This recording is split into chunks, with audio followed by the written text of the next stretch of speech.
So what is PIDS? For over 40 years, the Philippine Institute for Development Studies, or PIDS, has been the country's foremost socio-economic think tank.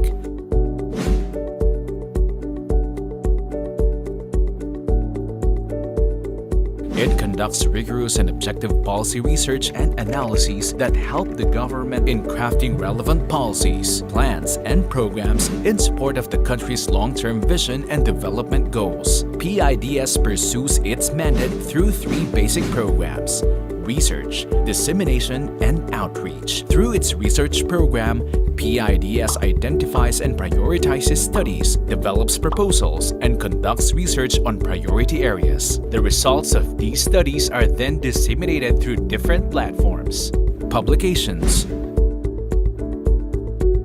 online resources,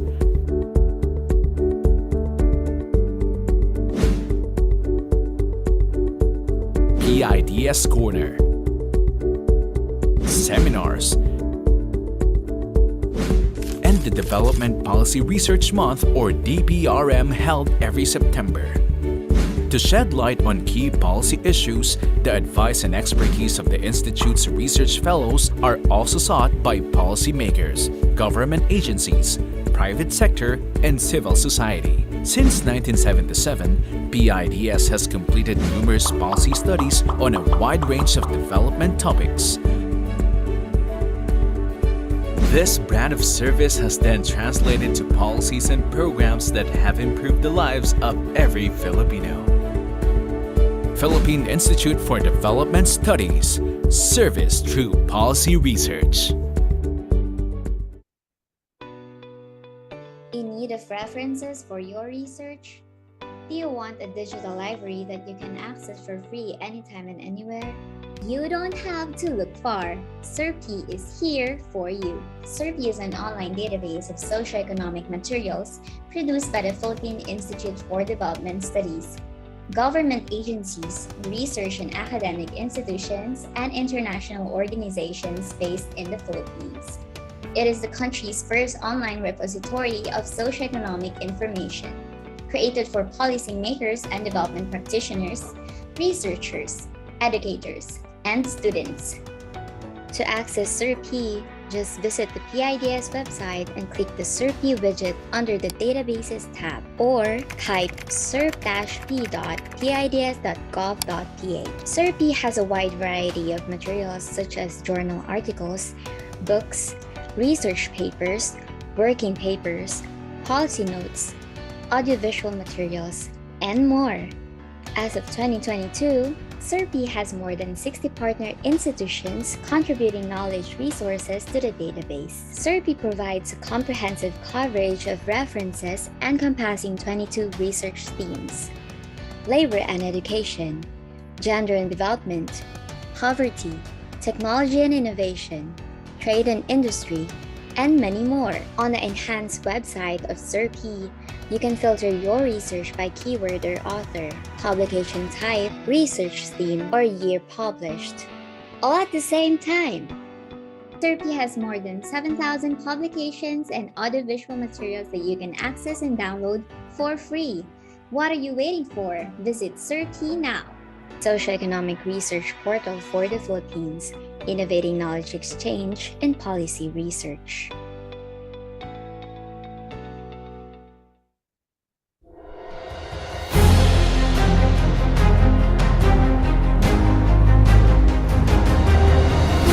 Bridging Progress, how Minda is shaping the future of Mindanao.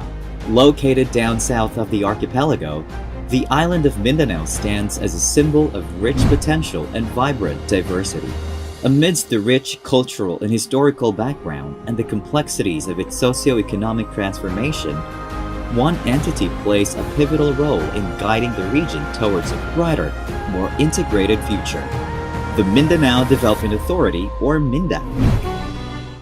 Founded through Republic Act No. 9996, MINDA was established with a particular mandate: to foster seamless interaction among government agencies, the private sector, and the public in pursuit of inclusive socioeconomic development in Mindanao.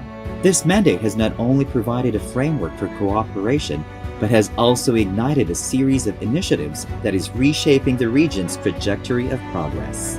Since its creation, Minda has been more than just a coordinating body. It has been a catalyst for significant positive change. The agency's role extends beyond mere facilitation. It actively engages with stakeholders to harness their resources and expertise, leading to tangible improvements in the quality of life for the people of Mindanao. From enhancing productivity to bolstering peace and prosperity, Minda's efforts are making a discernible impact. One of Minda's standout achievements is its commitment to infrastructural development. By creating facilities and platforms for collaboration, Minda has successfully brought together various stakeholders, including local governments, business leaders, and community organizations. The collaboration between and among agencies and stakeholders, as facilitated by Minda, led to the development of key infrastructure projects such as improved transportation networks and sustainable energy solutions, which are essential for the region's growth. Crucial aspect of Minda's work is its ability to unite diverse voices and interests. Mindanao, with its diverse ethnic groups, long history of tradition and culture, economic activities, presents a unique challenge for cohesive development. Minda's strategic role in fostering dialogue and cooperation among these diverse groups has been instrumental in creating a unified vision for progress. One notable initiative is the establishment of the Mindanao Development Corridor, a comprehensive plan and framework that aligns regional development goals with local needs and aspirations. This framework has been crucial in addressing the uneven distribution of resources and opportunities, ensuring that even the most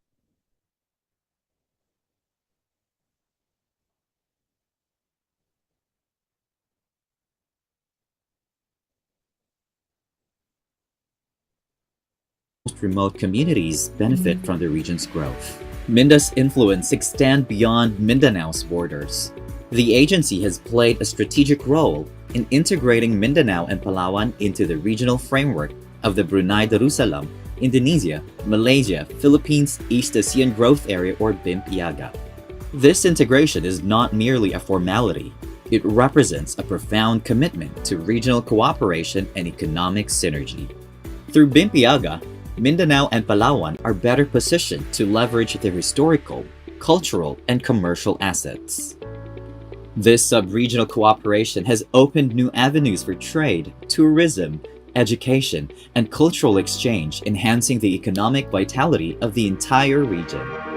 As Mindanao continues to navigate its path towards development, Minda remains at the forefront of steering this journey. The agency's vision for the future is rooted in sustainability, inclusivity, and resilience. With ongoing projects aimed at promoting environmental stewardship, sustaining gains of peace, advancing digital and physical infrastructure, and fostering community-driven development, Minda is not just shaping the future of Mindanao, it is redefining it. In the heart of Mindanao's evolving landscape, Minda stands as a beacon of hope and progress. Its commitment to fostering collaboration, driving development, and integrating regional efforts exemplifies the transformative power of unified action. As the region moves forward, Minda's role as a facilitator and innovator in providing strategic leadership will surely continue to illuminate the path towards a more prosperous, peaceful, and inclusive future for Mindanao and beyond.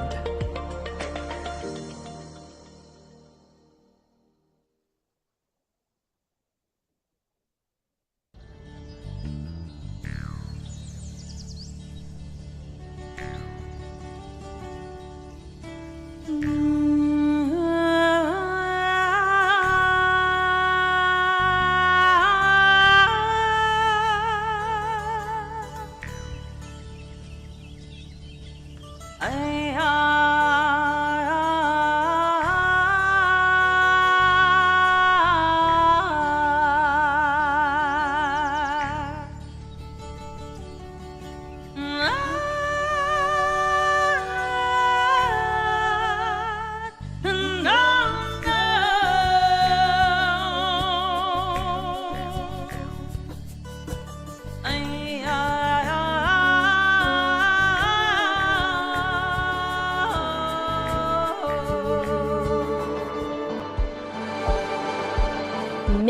Mindanao State University General Santos is a premier higher education institution committed to offering quality education for all.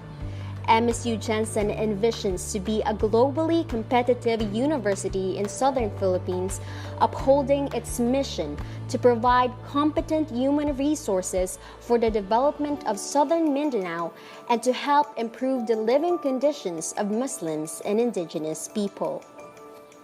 Mindanao State University General Santos was established in 1967. Its main campus is located in a 156-hectare land located at Barangay Fatima. The main campus houses the university's administrative offices, student support facilities, and 7 of its colleges, namely agriculture, business administration and accountancy, education, engineering, fisheries, natural sciences and mathematics, social sciences and humanities, and its senior high school department. A satellite campus also lies at the heart of the city, which houses its junior high school department, School of Graduate Studies, College of Law, and its very own College of Medicine. In the outskirts of the city, at Barangay Sigil, a field laboratory is dedicated to the fishery studies of the university.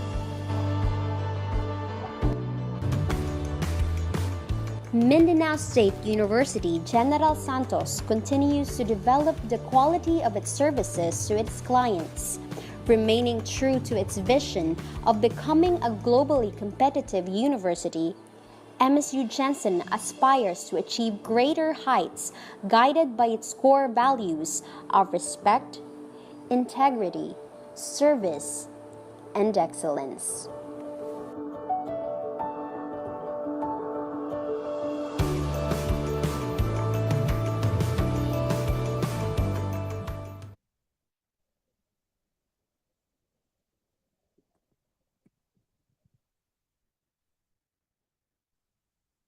Good morning, everyone. Kindly settle down as we're going to start the program.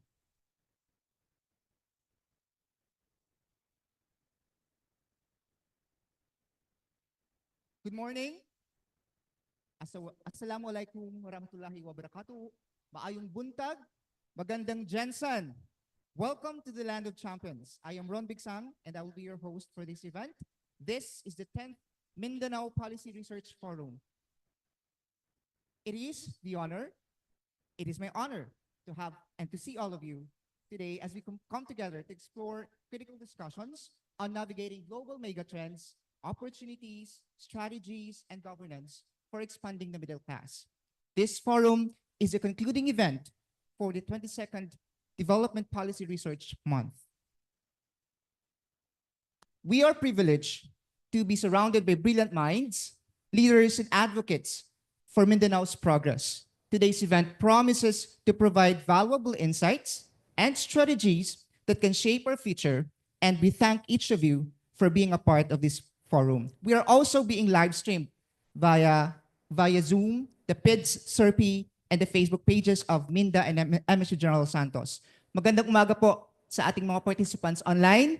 Welcome to this event, and thank you for joining us in this forum. Before we finally start the program, I would like to remind our participants to keep proper decorum while we are having the program. We also ask our Zoom participants to kindly turn off their microphones and our on-site participants to remain seated during the program. Thank you. To start, may I ask everyone to please rise for the Tri-People Prayer to be led by the MSU General Santos Kapapagari Ensemble, to be followed by the singing of our national anthem.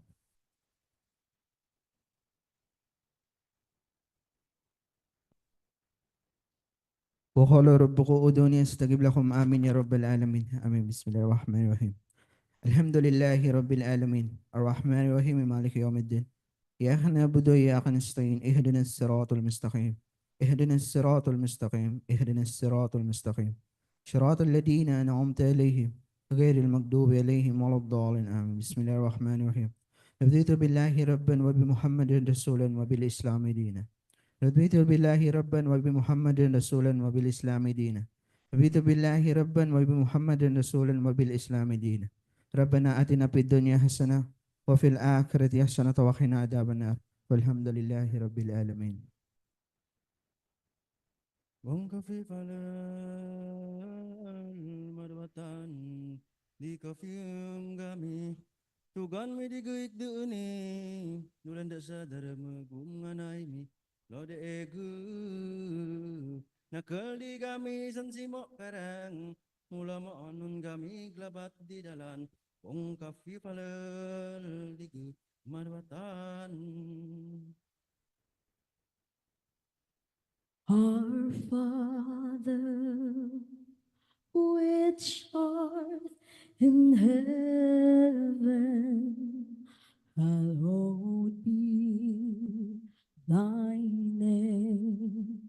Thy kingdom come, thy will be done on earth as it is in heaven.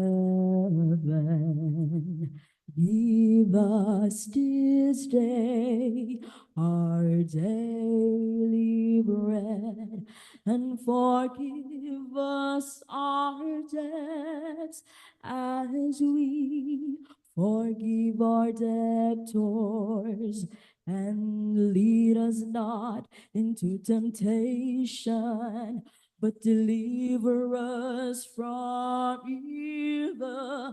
For thine is thy kingdom, and the power, and the glory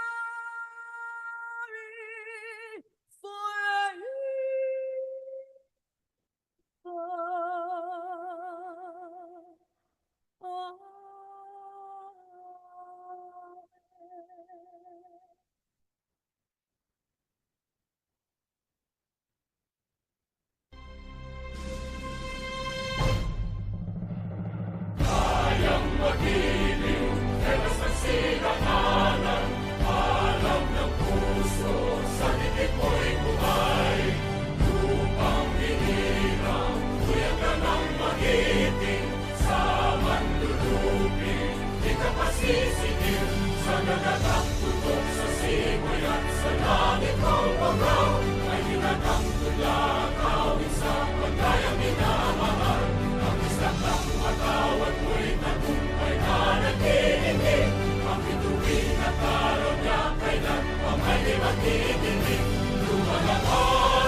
Please take your seats. Thank you. Today's event is extra special as we dedicate it to a remarkable individual, Director Rizal Tan, who has been a guiding light for this forum and an inspiration to many of us. Director Tan was the founding father of the Mindanao Policy Research Forum, and he was a tireless advocate for peace and progressive development in Mindanao. His passion and dedication helped lay the groundwork for what the forum has become today, a platform for meaningful dialogue and action. This forum is a testament to his enduring legacy, and we are honored to carry this vision forward.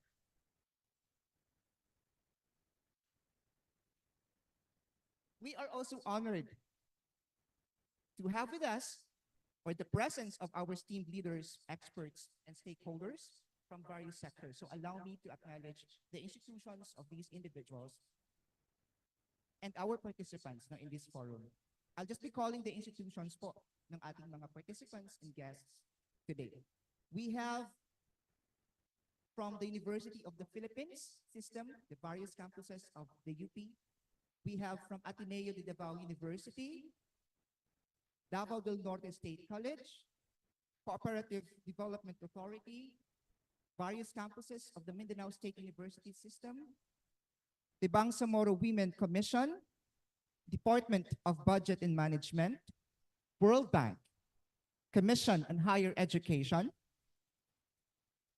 NEDA 11, NEDA 9, National Anti-Poverty Commission, Philippine Statistics Office, or Philippine Statistics Authority, Pamantasan ng Lungsod ng Pasig, Deliberate Capital, DOSTP Sheared, DHSUD Regional Office 13, DTI 12, Department of Agriculture, UC School of Law, from the PNP, Century Pacific Food Incorporated, Mindanao Halal Authority Incorporated, various local government units, USAID Safe Water Project, Davao Oriental State University, Tremont Group Incorporated, Sorsogon State University, Lourdes College, Environmental Management Bureau, DURP Graduate School, the House of Representatives, NEDA 2, Provincial Government of Palawan, Caraga State University, University of Southeastern Philippines, Innovative Mindanao Incorporated, DILG 11, NEDA Region 3, Notre Dame of Marbel University, PNA, PRC, Brokenshire College, Soxurgen, the Medical City, Professional Regulation Commission, Philippine Nurses Association, AMSUG's MAP Students, National Research Council of the Philippines, LSPU, Hospital ng Maynila Medical Center, MBHTE BARM, DOF, PAGCOR, GSIS, La Union Medical Center, Mariano Marcos State University, Zuwalig Family Foundation, Central Luzon State University, IPDI, DFA, Council for the Welfare of Children, Udena Infrastructure Corporation, UPPAF Respond, Foundation for Economic Freedom, Bangko Sentral ng Pilipinas, Development Academy of the Philippines, DOSTP CARD, PCU Manila, of course, our participants and guests coming from the Mindanao Development Authority and the Philippine Institute for Development Studies. Good morning po ulit sa ating lahat. Welcome to this forum. Now, to officially welcome us today, it is my privilege to introduce our first speaker, who has been a staunch supporter of initiatives that promote research and education in Mindanao.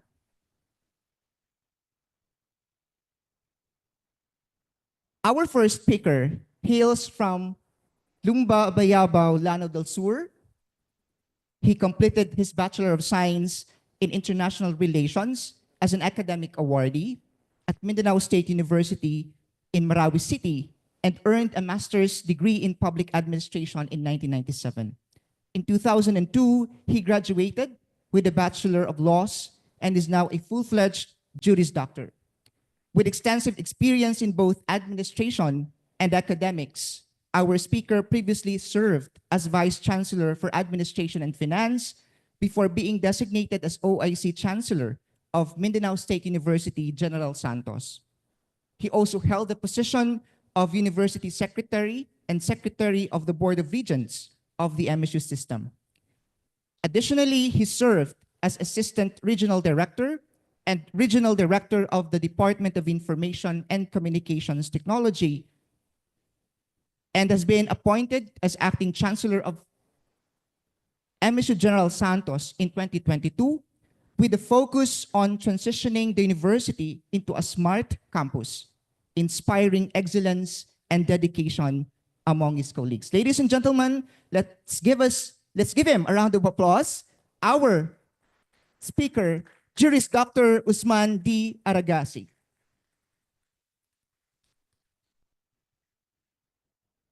Thank you, Prof.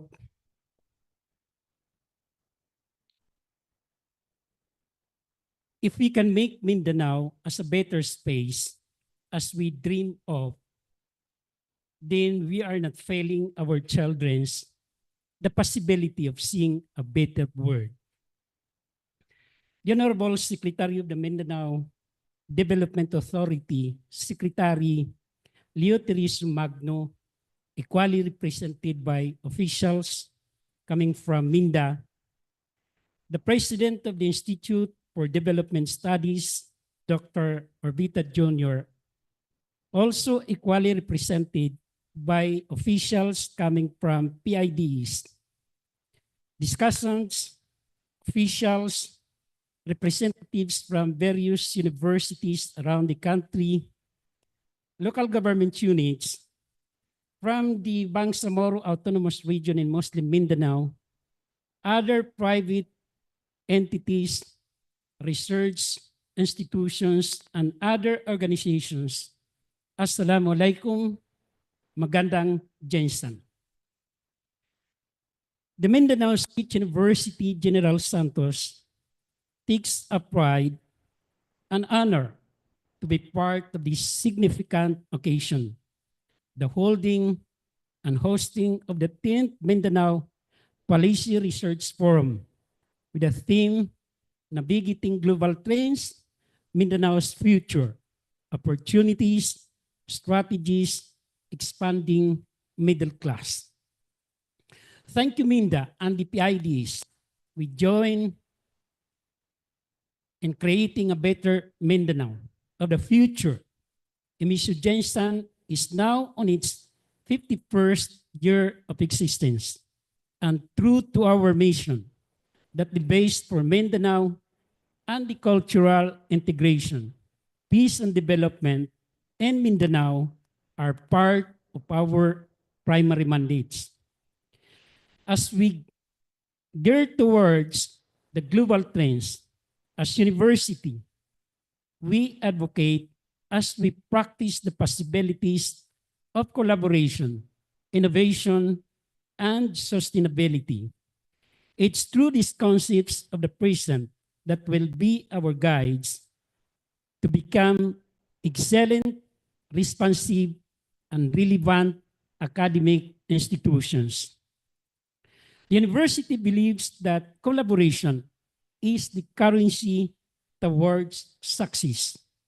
It takes humility and courage to accept our weaknesses and enhance continuously our strength as an academic institution. Therefore, we need each other, and it's not anymore an option to be isolated with the various entities working for a meaningful development for our people. We need each other. When one is strong in a particular field of expertise, then we connect and collaborate. We gain strength by cooperating with others. We maximize our potentials. We achieve our goals faster and more effective. Essential in a rapidly changing world where the pursuit of up-to-date strategies and mechanisms to improve our quality of life becomes imperative. This progress can only be realized through rigorous research and scientific inquiry, which hold the potential yield solutions that benefit not just for Mindanao, but the society in general. Through innovation, we not only adapt new challenges, but create opportunities that ensure sustainable development and a better future for all of us. We are living today in a challenging world tainted with vulnerabilities, uncertainties, complexities, and ambiguities, wherein climate change, changing demographics, and conflicting ideologies taste us as a citizens of the world. But we should keep in mind we need to do more research, assessment of the facts, scientific, and foresights. This is for us to create and implement policies which are sustainable and adaptable.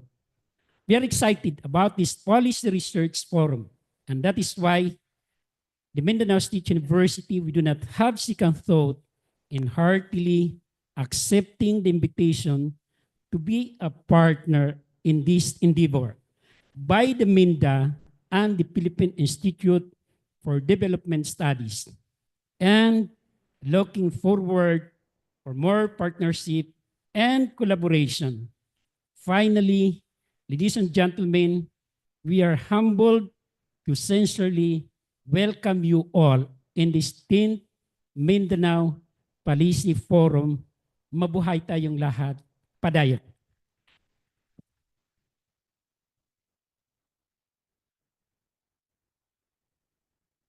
Thank you, Chancellor Aragasi.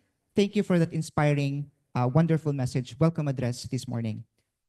Now we are having the opening remarks from a visionary leader whose commitment to Mindanao's growth is evident now by the projects and the programs that he has spearheaded. Our speaker is the new Secretary of the Mindanao Development Authority and the Philippine Signing Minister for BIMP Iaga. Born to Teresito Magno and Dr. Evelyn Abillera Magno, the daughter of the late Justice Leopoldo Abillera, our speaker holds a strong educational background, having completed his Bachelor of Arts in Humanities at Ateneo de Manila University, postgraduate studies at Irvine Valley College, USA, and a Master in Educational Management from Rizal Memorial Colleges in Davao City. Our speaker began his public service career in 1998 as the youngest regional executive director of the Land Transportation Office, leading the digital transformation of LTO Davao. Later, as administrator of FIVIDEC Industrial Authority, he increased its revenue by 300%. In the private sector, as chairman and COO of RMC, our speaker expanded the student population from 3,000 to 15,000. Recognized with the 2021 LEAD Award, our speaker also served as the presidential assistant for Eastern Mindanao before leading MINDA. Ladies and gentlemen, please welcome the chairperson of the Mindanao Development Authority, Secretary Leo Tereso Magno. A round of applause, please. Distinguished guests, fellow workers in government, esteemed partners from the academia and civil society, participants, ladies and gentlemen, isang maganda at pinagpalang umaga sa inyo lahat. It is both a privilege and an honor to welcome you to the 10th Mindanao Policy Research Forum here in General Santos City. This annual forum is a vital platform for bringing together leaders, policy practitioners, development advocates to collectively explore ideas and innovations that shape the future of Mindanao. This year's theme, Navigating Global Trends, Mindanao's Future, Opportunities and Strategies for Expanding Middle Class, aligns with our vision for Mindanao sustained growth stipulated in our Mindanao Agenda 2030. In addition, as Ambition Natin 2040 envisions a prosperous middle-class Philippines where all citizens are thriving and healthy for Mindanao, this means vibrant, culturally diverse, and resilient communities with access to opportunities that enhance quality of life. In the concept of a middle-class society, according to the Philippine Statistics Authority, it includes families with a monthly income of at least 23,500 for lower middle class, 81,000 for upper middle class categories. Middle class families are able to meet their basic needs and enjoy some discretionary spending for education, housing, and health services. In Mindanao, the middle class comprises approximately 1.8 million people with an annual family income ranging from 313,000 to 2,045,000 pesos. This represents a critical segment of our population that contributes to and benefits from economic growth but faces vulnerabilities from economic shocks, natural disasters, inflation, and conflicts, especially in the rural provinces, that could push them back to lower income brackets. So as we celebrate our collaboration with our partners from the Philippine Institute for Development Studies and the Mindanao State University General Santos City, let me extend my deep gratitude to Dr. Aniceto C. Orbeto Jr. of PIDS and Chancellor Usman D. Aragasi of MSU Gensan for co-hosting this event. I am confident that this forum can help us provide the strategies and mechanisms as we pursue evidence-based decision-making and effective policy-making for nation building. Let us help our policymakers craft policies that can sustain and widen our middle class to become upper middle class in the future. Let us remember that inclusive development is not just about economic growth. It's about ensuring that the benefits reach every community, every family, and individual across Mindanao. By bridging knowledge, policy, and action, we can create a future where no one is left behind.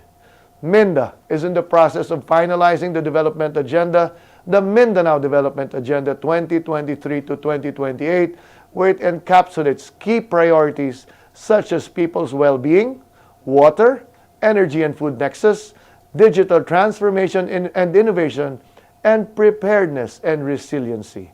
These agenda are essential in transforming Mindanao into a resilient, vibrant, and stable economy now and beyond. Rest assured that for Mindanao and its people, the Mindanao Development Authority upholds the Mindanao's aspirations as described in the Mindanao Agenda. Nevertheless, Mindanao cannot do it alone but through collective commitment. We can drive progress in Mindanao that benefits all and realize Mindanao's fullest economic potentials.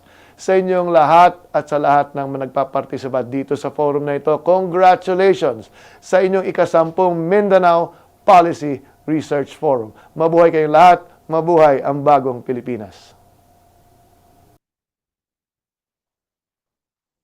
Maraming salamat po, Secretary Magno. Indeed, let us work and let us hope that this forum will become a fruitful event for everyone, for Mindanao and for Mindanao's future.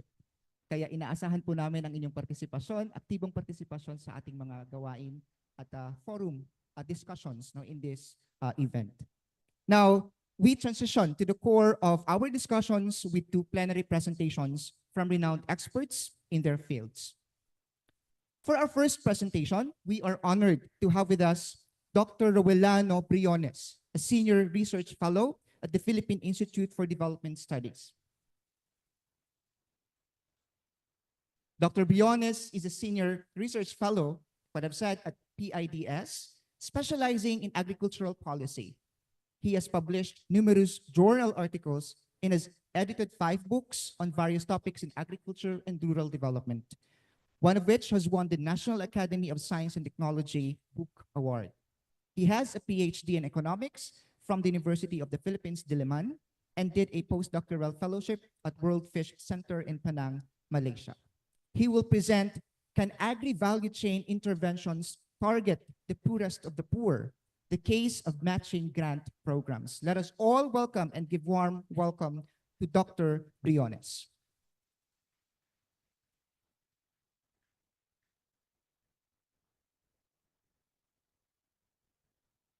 Thank you. I'm honored to be here on the 10th Mindanao Policy Forum.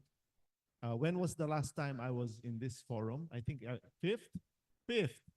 Yeah, so yeah, 5, 10, very auspicious times to be here, and I'm glad to be back.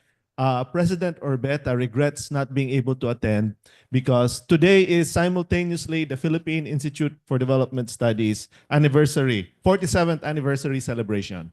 So he will be joining us via Zoom towards the end.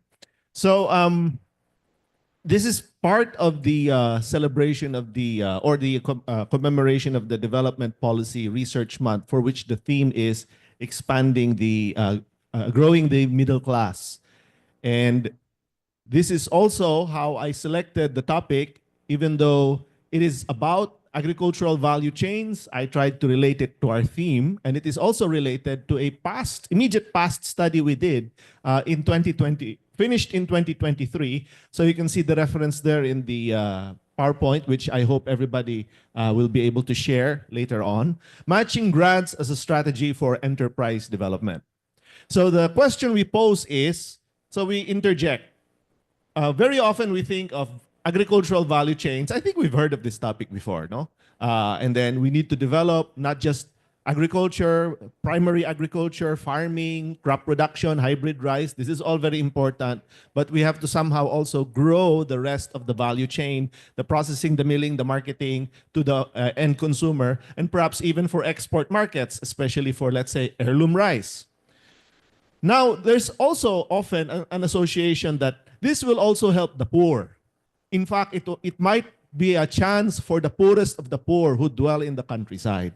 But maybe it's time to pose a question for research. And I have a tentative answer to this question towards the end of this presentation. Next. I think I have a clicker. Okay.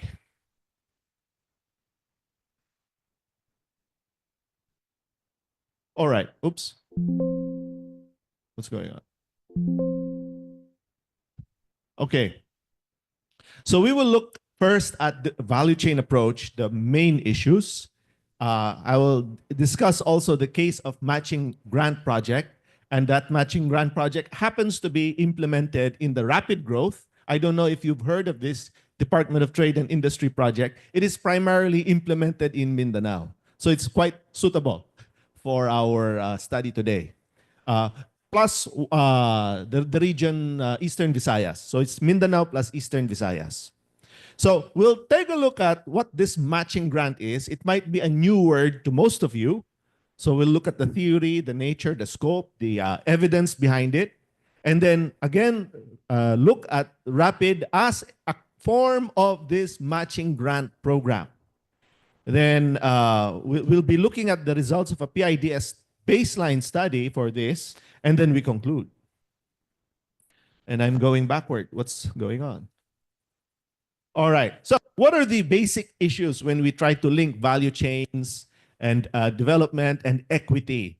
So as I mentioned, value chains talks about increasing incomes by enhancing the vertically linked activities in agriculture. So again, beyond the traditional farming, there's the downstream processing, marketing and distribution, and then the upstream supply of inputs. So all of that is seen as an integrated system. So we traditionally, we have that red farmed output, but actually we want to develop the entire thing. And normally this also incorporates a strong element of enterprise development. So farming as a business, that red part, and then all of those are also organized as businesses. Input supply, nurseries, processing, and very often we want MSMEs, especially including rural farmers, rural-based households, even the farmers. So the farmers go beyond simply selling their raw cacao. They also produce some value-adding components such as tablea. Similarly, the coffee, rather than a coffee bean, they already do some of their roasting, and so on, including all the way down. We've observed projects like cocoa sugar so the coconut farmer, rather than selling raw copra and be done with it, they process the raw sugar through their cooperatives, and the cooperatives are even able to sell to a marketing agent that could even be exporting their coconut sugar. Now, how is this linked with equity? We have for the, as I mentioned, securing the 22nd DPRM is securing a future for all by growing a resilient middle class.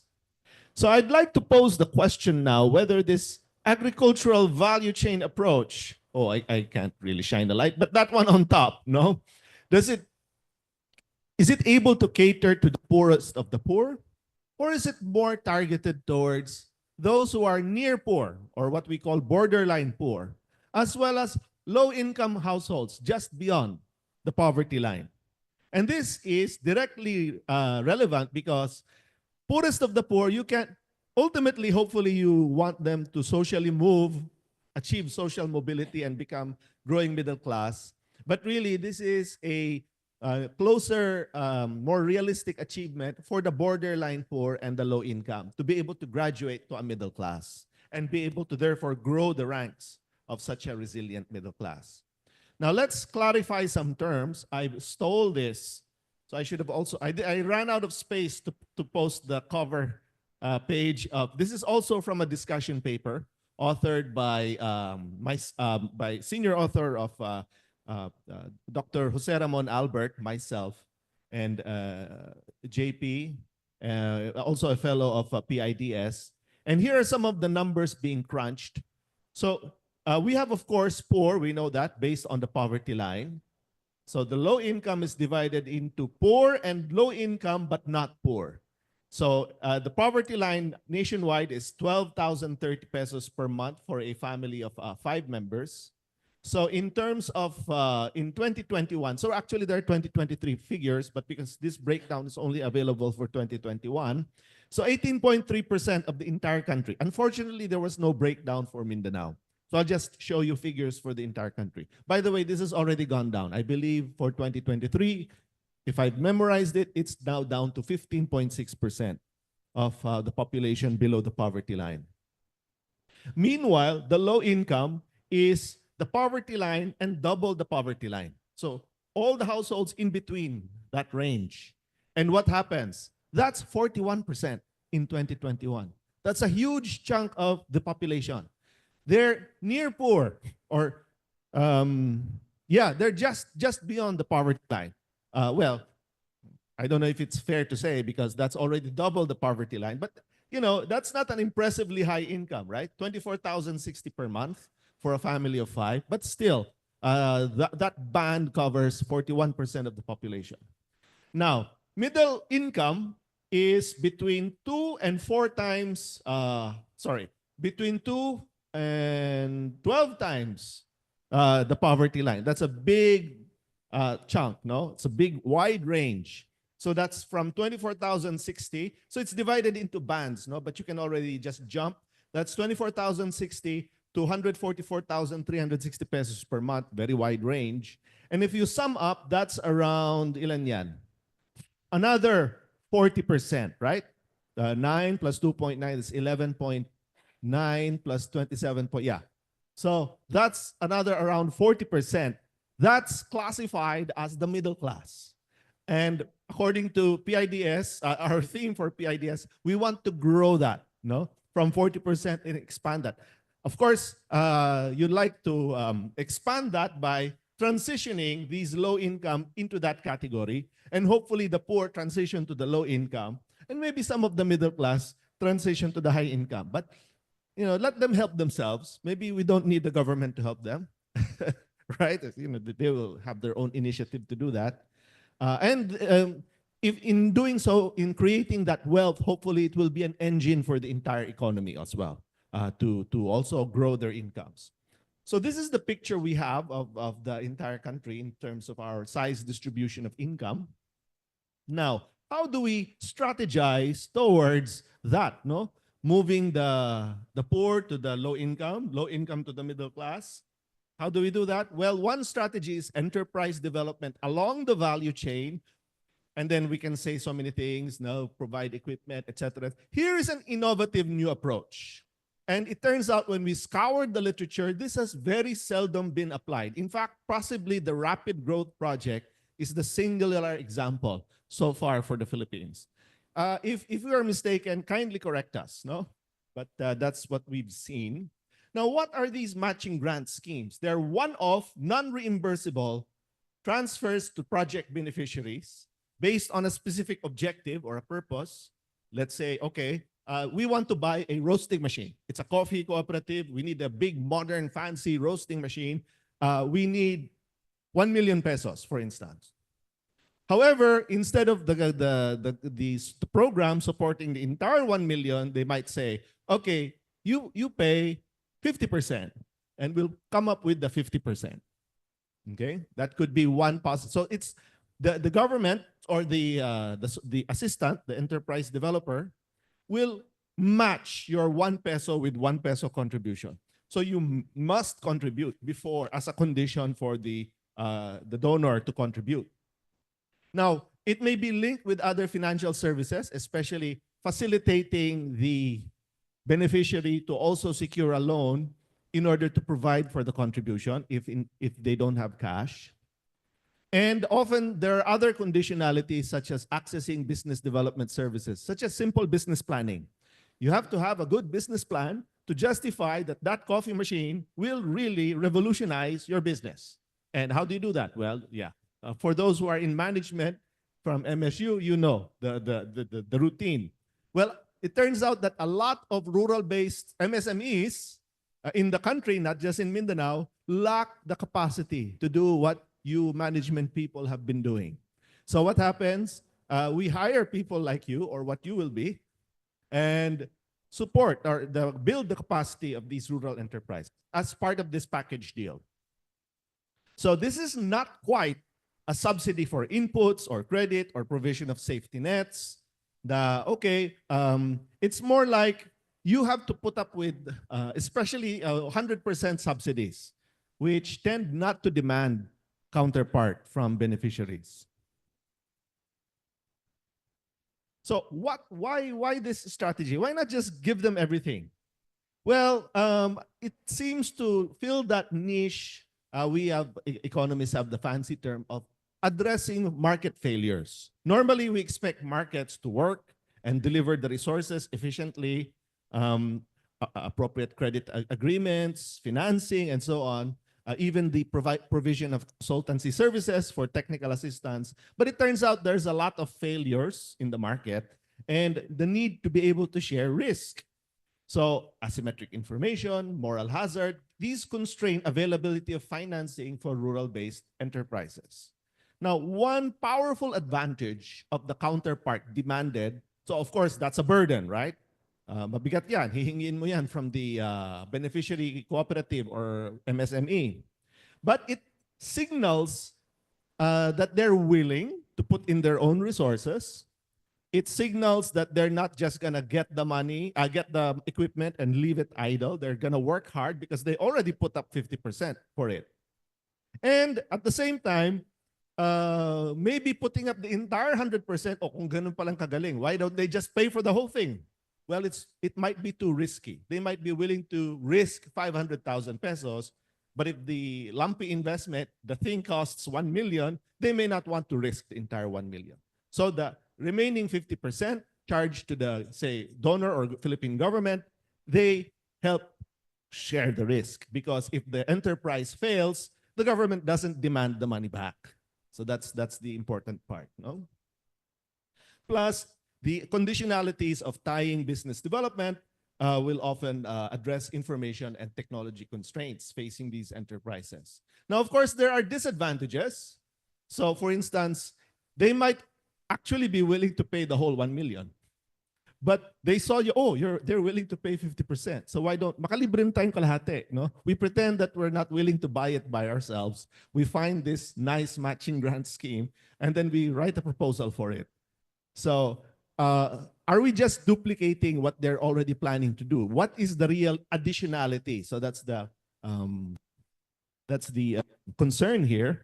What's a possible disadvantage also is sustainability. Despite all of our best efforts, it might not be, it turns out to be a good business proposition. They only went into it because it was a bad business decision, but because of your 50% counterpart, they decided to take the risk. So there's also a question of being able to sustain it after both parties invest in the venture. So there's a quite substantial international literature, and I'm not going to go into this into detail. It's just that there is, as usual, researchers, we say the evidence is mixed. There are some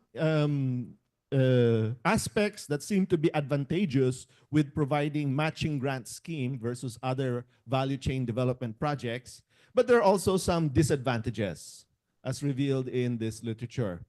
So for instance, this more recent study, they reviewed 21 matching grant programs focused on agriculture. The agriculture ones tend to be better, perform better than those outside agriculture. And they identified a set of good practices that, if not properly implemented, turns out to be detrimental to the overall success of the project. What are those critical practices? Technical assistance in business planning, customized size, hindi yung one size fits all. Lahat kayo 50-50. Yung iba siguro 40-70, depending on the capacity of the enterprise.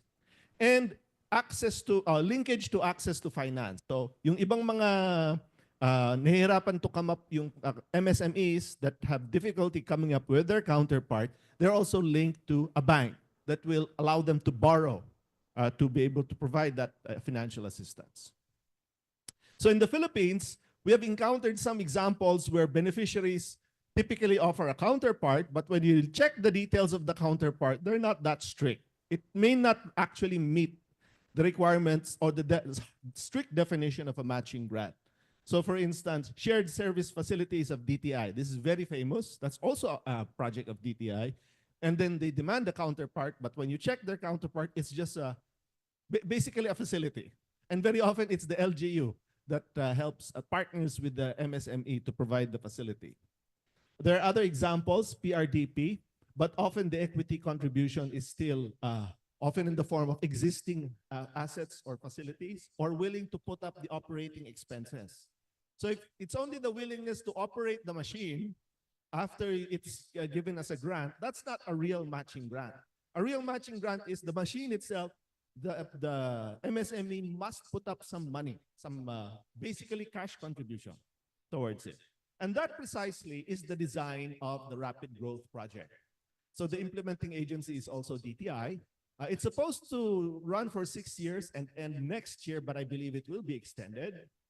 I mentioned the coverage already, and the value chains promoted here is coconut, cacao, coffee, and a set of processed fruit and nuts, for instance, dried mango, or cashew, processed cashew. It's about $94 million project cost, funded by the International Fund for Agricultural Development as a loan with a small grant component, contributions from the government of the Philippines and the LGUs. And here is beneficiary farmers and MSMEs. Instead of a token line, that's actually cold, hard cash coming from beneficiary farmers and MSMEs. Not the whole 4.94 million, but a significant component of that. It's also envisioned that cooperating rural banks, Land Bank, Development Bank of the Philippines will also put up some contribution by participating here. Now, this is very busy, but essentially it tracks the, this is the theory of change. It tracks the value chain development type of project in those 4 value chains that I mentioned a while ago. So that ultimately the goal is to reduce poverty incidence in target areas through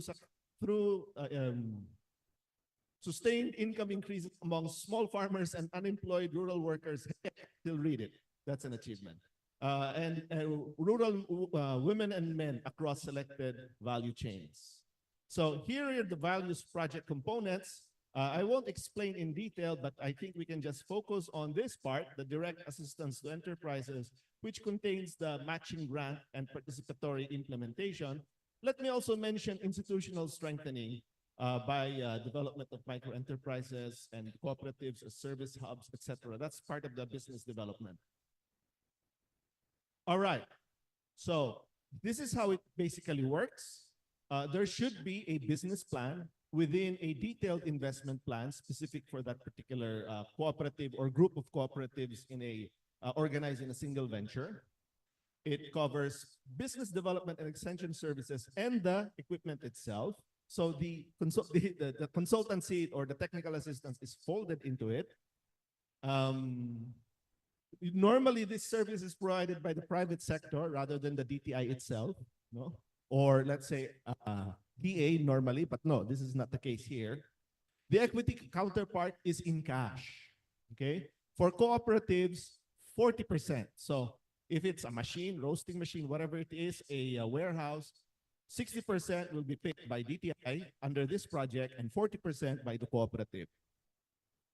And the recipient, DTI, and the financial service provider, if it's the one funding the counterpart, should sign a tripartite agreement. Another very important feature, because the counterpart is so high, the procurement manual allows for participatory implementation, meaning the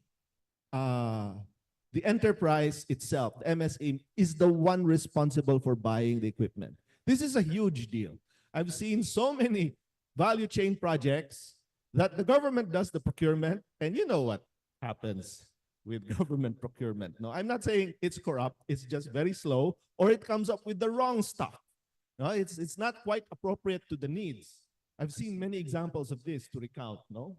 But in this case, because the share is so high, that's how you convince the COA, plus the fact that this is a foreign loan agreement, the COA was convinced that, okay, yeah, let's relax. The GPRA at that time, 9184, doesn't apply for this, okay? And then, so once there's identified equipment for purchase and delivery, given evidence of a purchase order, and then the funds deposited in the land bank and proof that the funds were transferred, only then will the sorry, ano pala, hindi pala kaliwaan. Isasabay, once they see the proof of the funds and the purchase order, then they're able to deposit the 60%. If in case it's a 60%.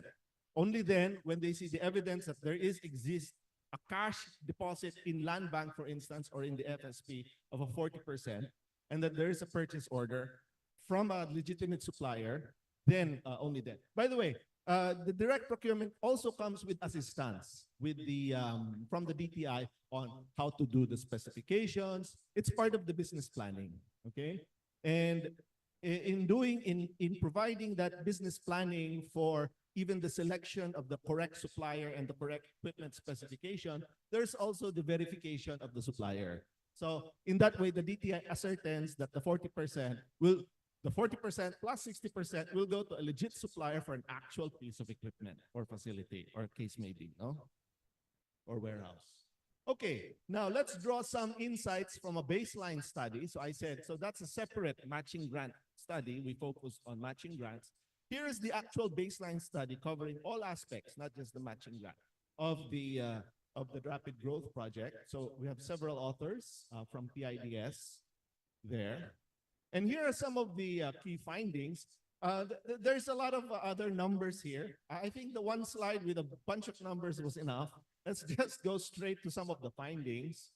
It did deliver business development services, but there were some challenges and delays in strategic and detailed investment planning, difficulty to find qualified consultants to give technical advice, subpar quality of some of the detailed investment plan submissions, so it had to go through several rounds of improvement. So larger cooperatives did there are varying levels of detail in commercial partnership agreements in the detailed investment plan. Some have very detailed, like this is the price, or if market conditions vary, the price varies within this range, etc. Between the, say, cooperative and institutional buyers, say, Kennemer Foods. No? By the way, Kennemer Foods is one of the, among others, no, participants in this project. So larger cooperatives prefer to use their own cash, we found out. They seldom went into debt to be able to provide their counterparts because they're already large and they have their own cash. No, on the balance, it's not that big a deal for them to contribute the 500,000 or 1 million. No, we did flag some of the issues that we already noted in the theoretical framework, right? Possible selection of enterprises already likely to succeed even without the grant. And actually, we overestimated the willingness of MSMEs to incur debt. They prefer to pay cash. And because of this, so even the small enterprises, most of them were not willing either. And you know what happened? They just dropped out. So the smaller cooperatives, those with a lower cash endowment, when they looked at the requirements, even though the business development services were being offered and all the technical assistance, and they said, never mind. So they dropped out of the project. So there was a long list of potential cooperators in the regional strategic investment plan. When it came to the detailed investment plan, that list was considerably truncated. So that's what we observed. Okay, so I already mentioned that. So this is what we observed from some initial implementation of the baseline. The matching grant does induce a strong participation of farmer organizations and their members. we thereby avoid government procurement, and it has been complemented by intensive program of capacity development. And rather than go through the normal government agencies, there was a strong private participation, even in the business development sector. There was also some participation of SUCs. I don't know, maybe MSU might have been also one of the business providers for this, no? Some issues in implementation, no program, no large-scale program is actually free of these. But now, we go back to the questions I posed when I first introduced the idea of matching grant. Now, what are the real additionality and sustainability of this? Will they really be sustained? Will we still find them in operation 2, 3, 4, 5 years from now? We don't know yet because we just conducted a baseline study. We will find out when we conduct the endline study. That's supposed to be next year, but because of project extensions, precisely these delays, it might be for 2026. Okay, but this is just one salient observation. It seems that the neediest enterprises, so even just organizing as an enterprise, a lot of the poorest of the poor are unable to participate. But even if you are able to form a cooperative. Imagine the poorest of the poor. You have minimum 15 according to the CDA to form a cooperative. But then, will you be able to come up with the cash? Even providing the membership contribution is already a big deal for these poorest of the poor. So, what this kind of program supports are those with already some capacity, both financial and technical, to enter in these kind of modern business arrangements. And the question now is, if it bypasses the poorest of the poor in favor of the near poor and low income, is that necessarily a bad thing, right? So, when we think of poorest of the poor, perhaps we should not be thinking of value chain development or enterprise development because they're already targeted to entrepreneurs. We might want to think of programs like safety nets, conditional cash transfers, something that will bring them up to the level of the low income, right? Near poor and low income. Once they reach that level, only then will these types of interventions work. Meanwhile, these interventions might be a key to wealth creation and growing the middle class in the countryside. So isn't that what we are all after, the development for all Filipinos? So, thank you very much.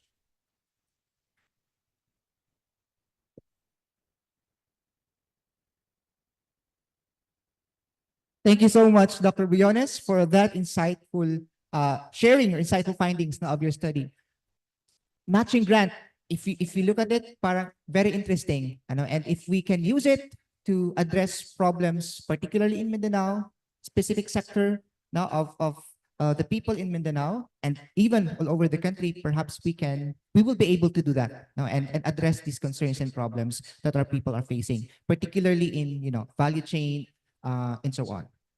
So maraming salamat po, Dr. Briones, sa pagbibigay nyo ng inyong findings at pag-share po ninyo ng inyong findings ng inyong study sa atin sa umagang ito.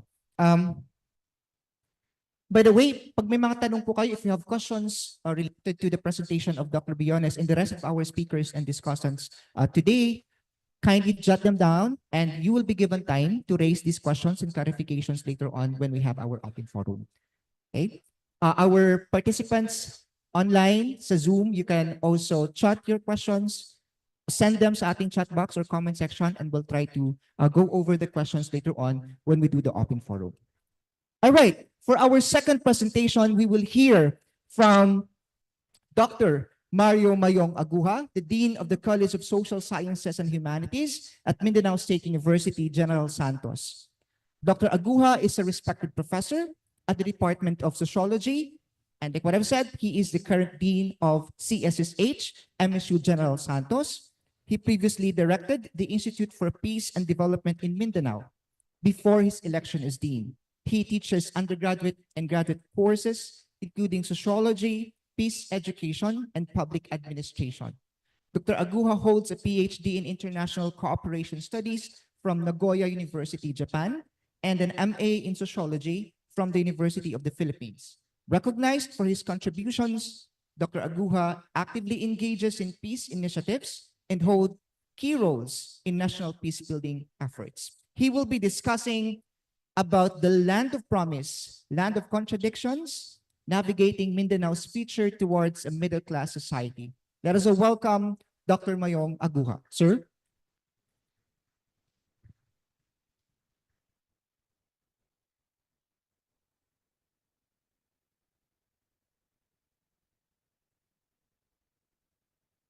Thank you very much, Ron, for the generous introduction. Isang mapayapang araw po sa ating lahat. My greetings of peace. Assalamualaikum warahmatullahi ta'ala wabarakatuh. The task that I would like to share today is probably product of research and product of actual experience on the ground. As mentioned, I am a public sociologist and I am a peace advocate.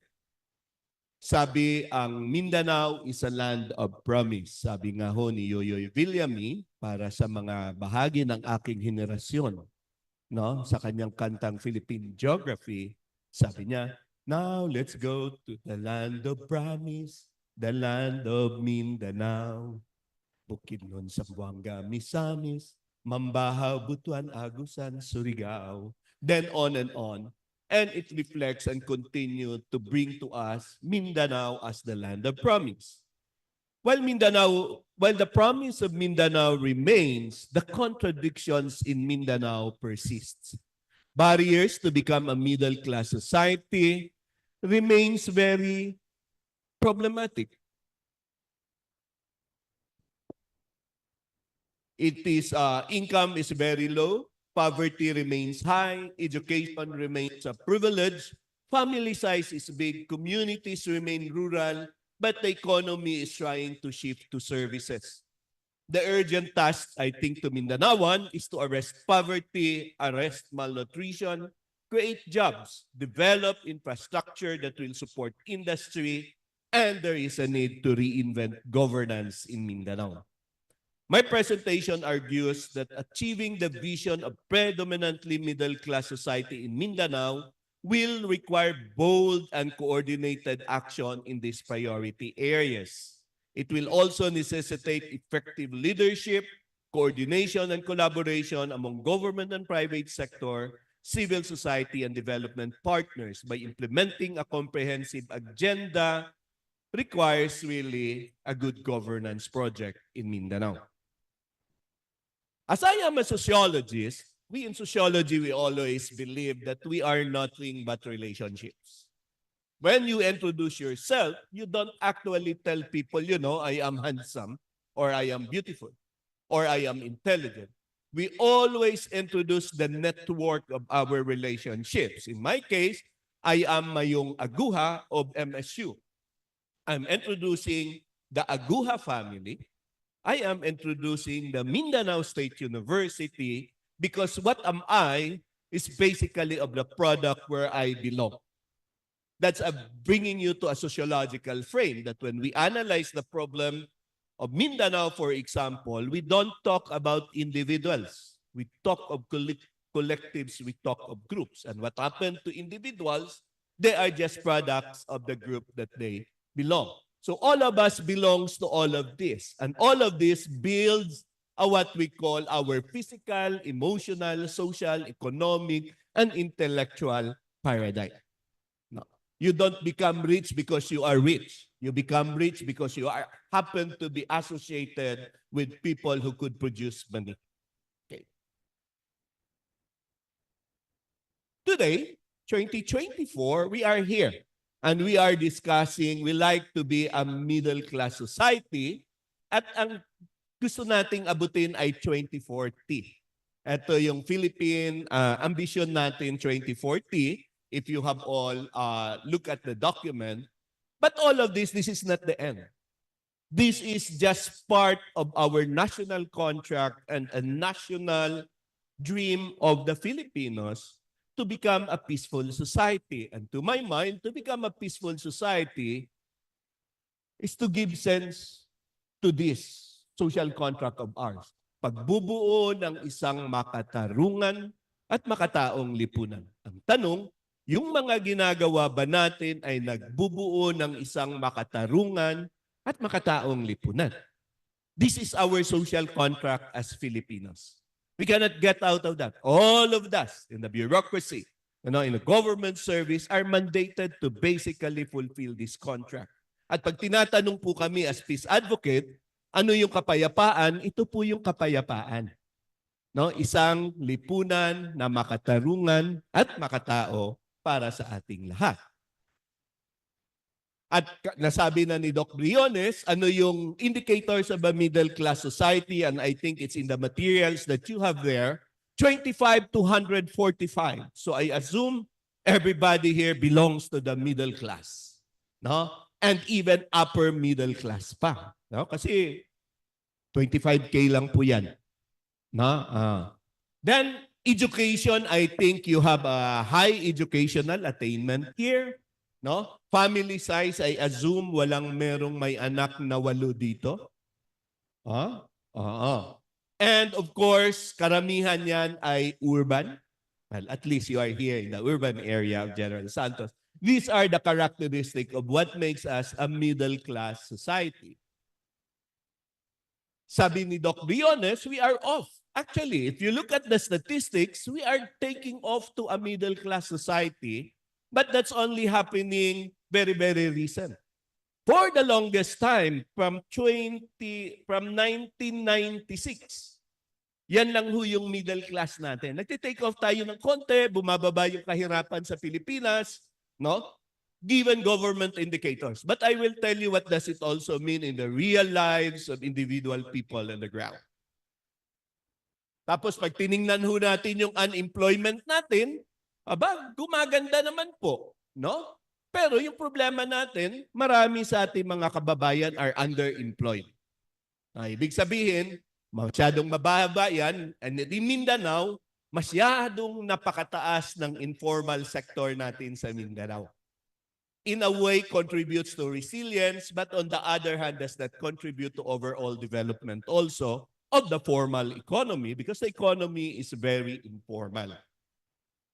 If you look at the structure of our economy, this is a national data, pababa na ho talaga yung agrikultura natin. Napabayaan yan sa Mindanao. Gustong magsikap, mag-take off sa Mindanao, at ito ay nagiging ugat na maraming gulo sa Mindanao ngayon, usapin ng lupa. That's why in the report on transitional justice in Mindanao, one of the biggest problem that was emphasized was really lupa. Bakit ito? Pag gumaganda na ang panahon, kasi nagbakwit ka nung gera, wala kang pakialam ng lupa mo. Pero gumaganda na ang panahon, nagiging peaceful na konti yung Mindanao, ay marami nang nag-claim na mga lupa ngayon. At ito ay ugat ng maraming away. Especially in the central Mindanao area.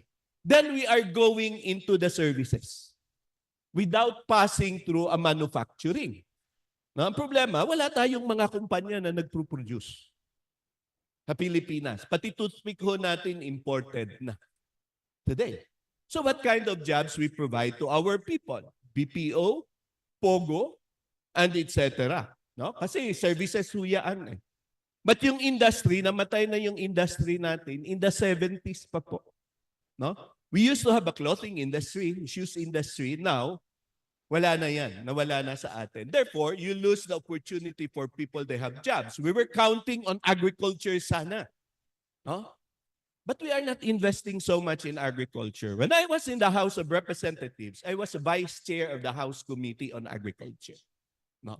And I was doing oversight of our negotiators to the WTO, because WTO will really kill us on this area. Kasi hindi nga tayo nag-i-invest sa agriculture. So ngayon, yung agriculture mo masyadong maliliit. Yung mga bata hindi na interesado sa agriculture, pero yung mga matatanda wala nang mapapuntahan. Dahil wala kang ngang manufacturing. Okay.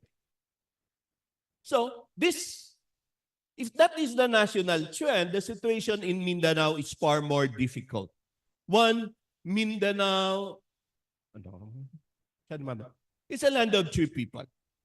Originally, you have the indigenous people of Mindanao, Then in the 14th century, Islam came, 13 groups imbibed to become Muslim and part of the Ummah, bringing a different cultures and traditions in there. Then eventually, when the Americans came, became a policy of the state to send more Christian settlers from Luzon and Visayas to provide human resource for government and human resource for the plantation.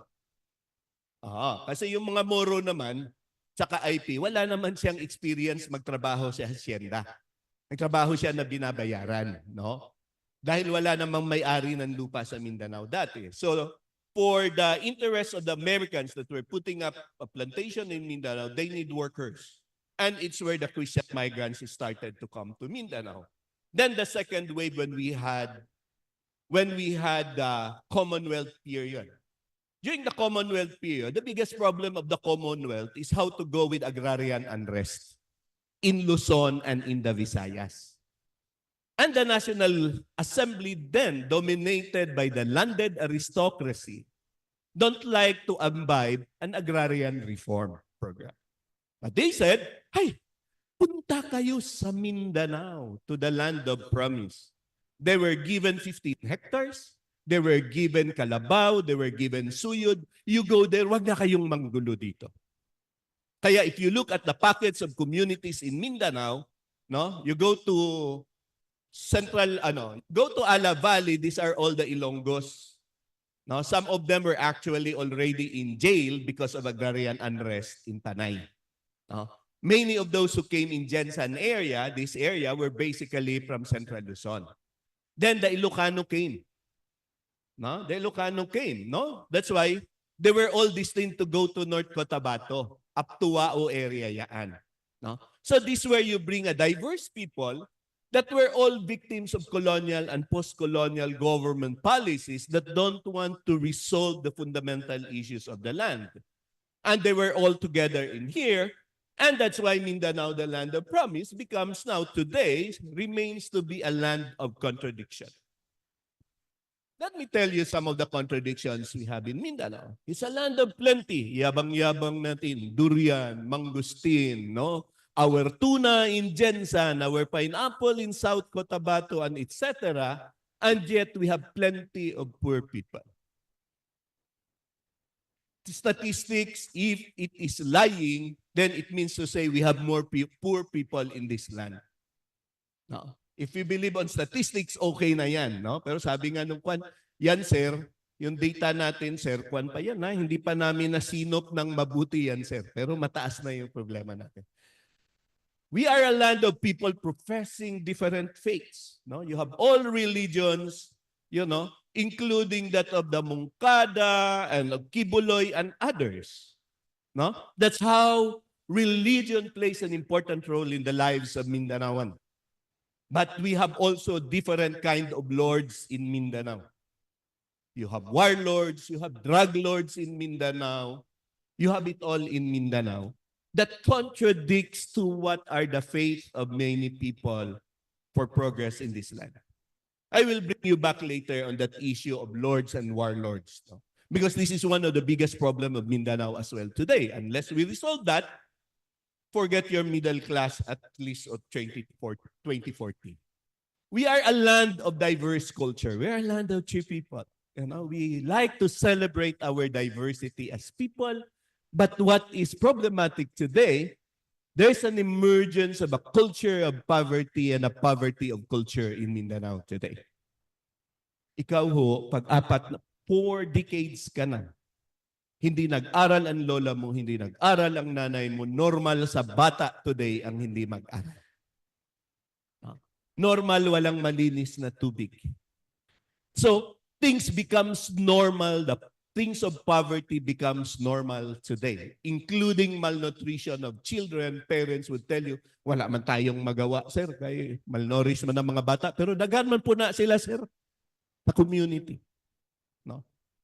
Professor Ron and I were doing a nutrition study, for example, in the Ligawasan Marsh area, and we could tell you really the problem in there. And part of it is what makes us Mindanaoan today is a product of a long history. our history of nation building remains very, very short. 78 years. No? Parang bringing us, making us think like, behave like, and act like as a nation is not yet there. We are just completing the project, for example, in Mindanao through our peace process na hindi pa natin nabubuo na i-implement today. And therefore, iba-iba yung direction natin, no, sa Mindanao because of that problem of nationhood natin. Ang kahirapan, ang sabi ho nila, ay meron tayong tinatawag na poverty line. Ito ho yung line. Pag nandiyan kayo, mahirap kayo.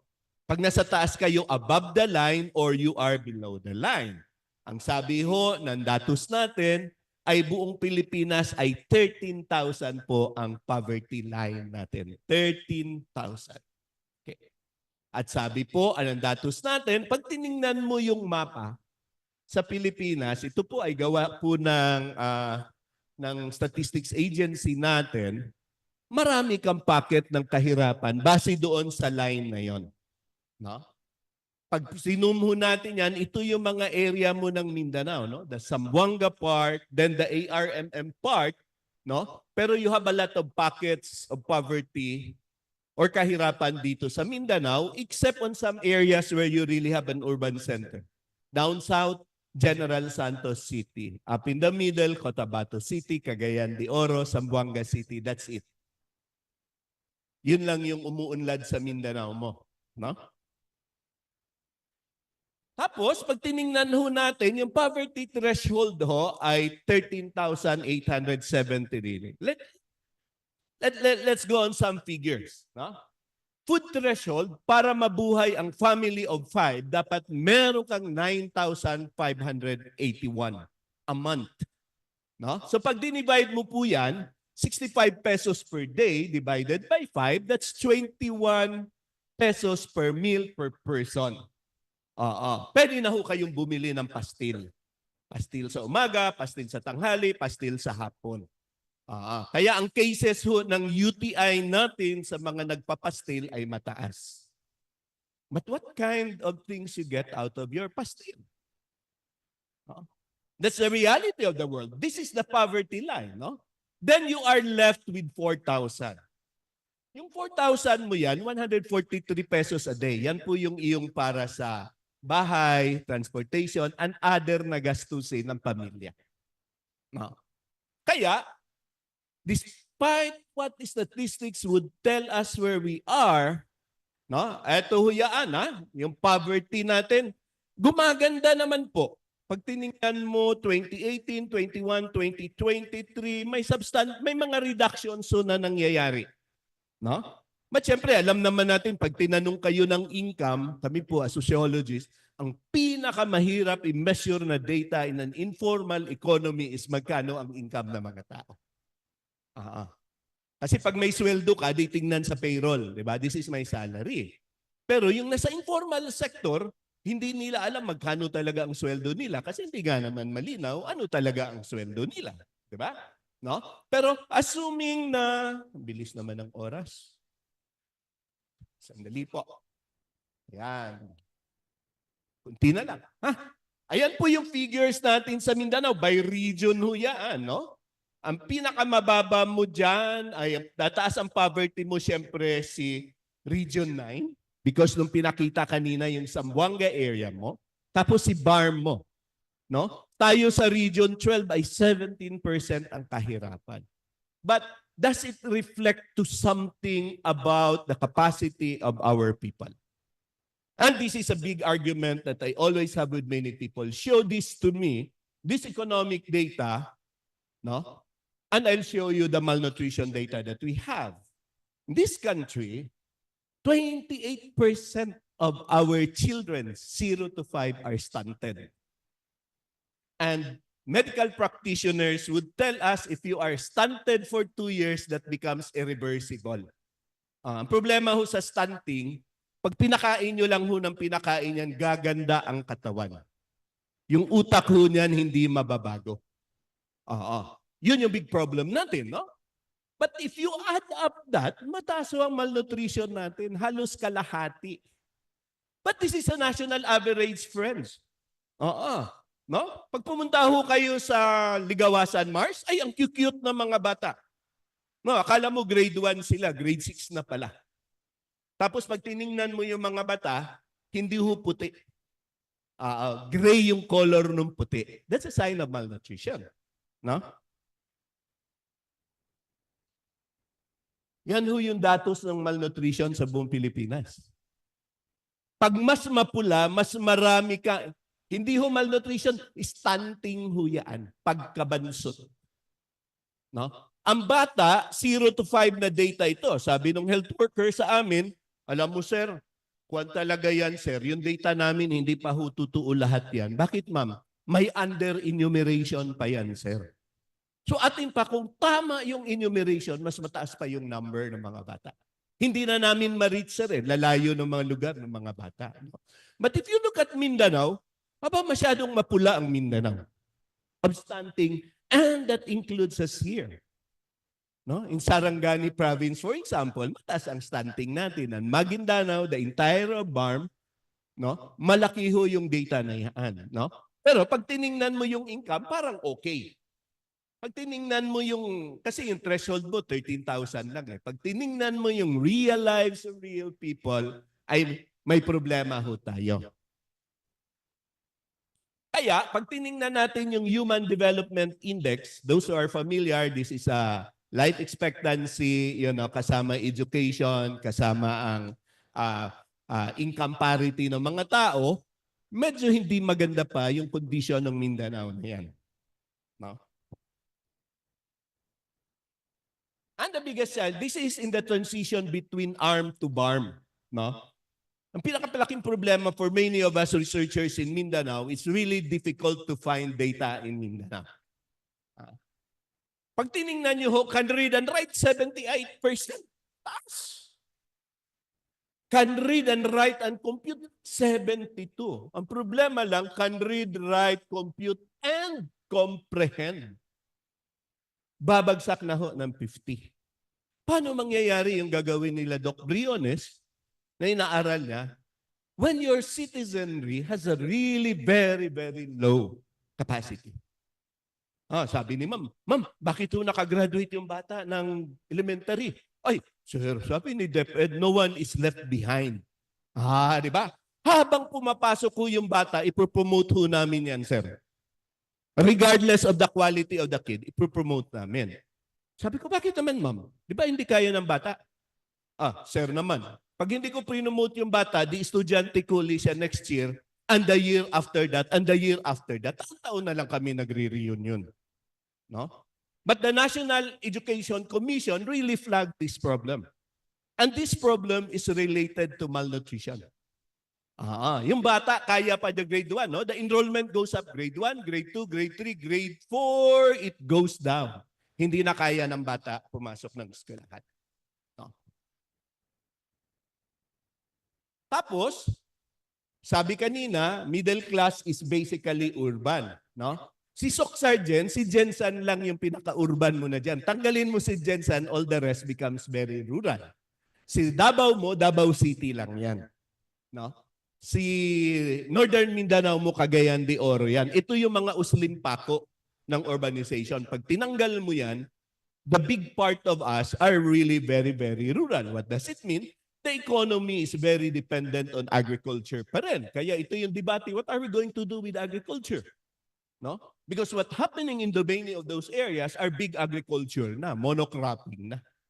No? Ako naniniwala ako sa food security issue. We have to secure our food.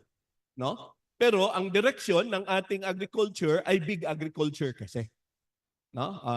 Central Mindanao mo, ito po ay palm oil na. Laki-laki ng palm oil natin dyan. No? So, hindi yan ba yung kailangan ng agricultural development natin na kailangan aralin? No? Then, seemingly there is a culture of poverty. And we always ask people to understand this one. You know? Parents don't mind if their kids are stunted. Anyway, there are so many stunted kids in the community. Big reason according to medical practitioners why kids are stunted, parents don't go on prenatal. When the mother is malnourished, automatically the kids is malnourished. Diba? So kailangan mag-prenatal. Pero sabi man nung lola ko gani, wala man nag-prenatal, sir. Si nanay ko wala nag-prenatal, wala siya nag-prenatal. That's why even local governments in those areas, no, we were in Pandag, municipality of Pandag, they offer incentive to parents to give birth in the birthing station. No? They give them 1,005 plus 1 sako ng bigas para manganak sa station. Pero ang requirement para mabigyan ka, dapat nag-prenatal ka. You could imagine, you have to do that program when it is supposed to be at the best interest of families, of parents, and of children. This is where the culture of poverty is. Mababa ang edukasyon, okay lang kasi lahat naman ng kalaro ko sa community, sir, grade 3 lang natapos. No? The danger in there is that when it becomes normal to people, the drive of people to bring change becomes very, very low also. There's no drive. No? Wala akong tubig for the last 30 years na maayos. No? 5 minutes. Thank you. Wala akong tubig na maayos, okay lang. No? So in one of the municipality, alam mo na yung project ng local government, nagpatayo siya ng water refilling station libre para sa lahat. Bakit? Nakita nila source of problem of health and diseases in the community because they did not have a supply of clean water. But going back to malnutrition, my friend, what happened to these kids? We are producing a lost generation up to today. We are producing kids who are not capable for active citizenship, who are not capable of contributing to society. Ito yung mga madaling, kung mantaas ang stunting mo, yun yung may peace and order problem tayo. Ito yung may warlords ka, may drug lords ka, nare-recruit na private army yung mga bata na yan, no? Ito rin yung mga courier mo ng drugs and etc. in those communities. Grabe yung correlation niya. No? Kasi nga, they only understood the language of money. No? For a stunted kid, they always understand what is money is. But how it is to live and contribute to society becomes very, very limited. Okay. So, given these underlying issues, no, ito yan, we are bypassing industrialization dahil diretso na tayo ng ating, archipelagic nature. Siyempre, yung problema natin, mahirap mag-develop pag archipelago talaga, no? From national supply of resources, no, to power and etc. to infrastructure, kasi archipelagic tayo. It really have a net effect. You cannot build an airport all around. No, that's very expensive.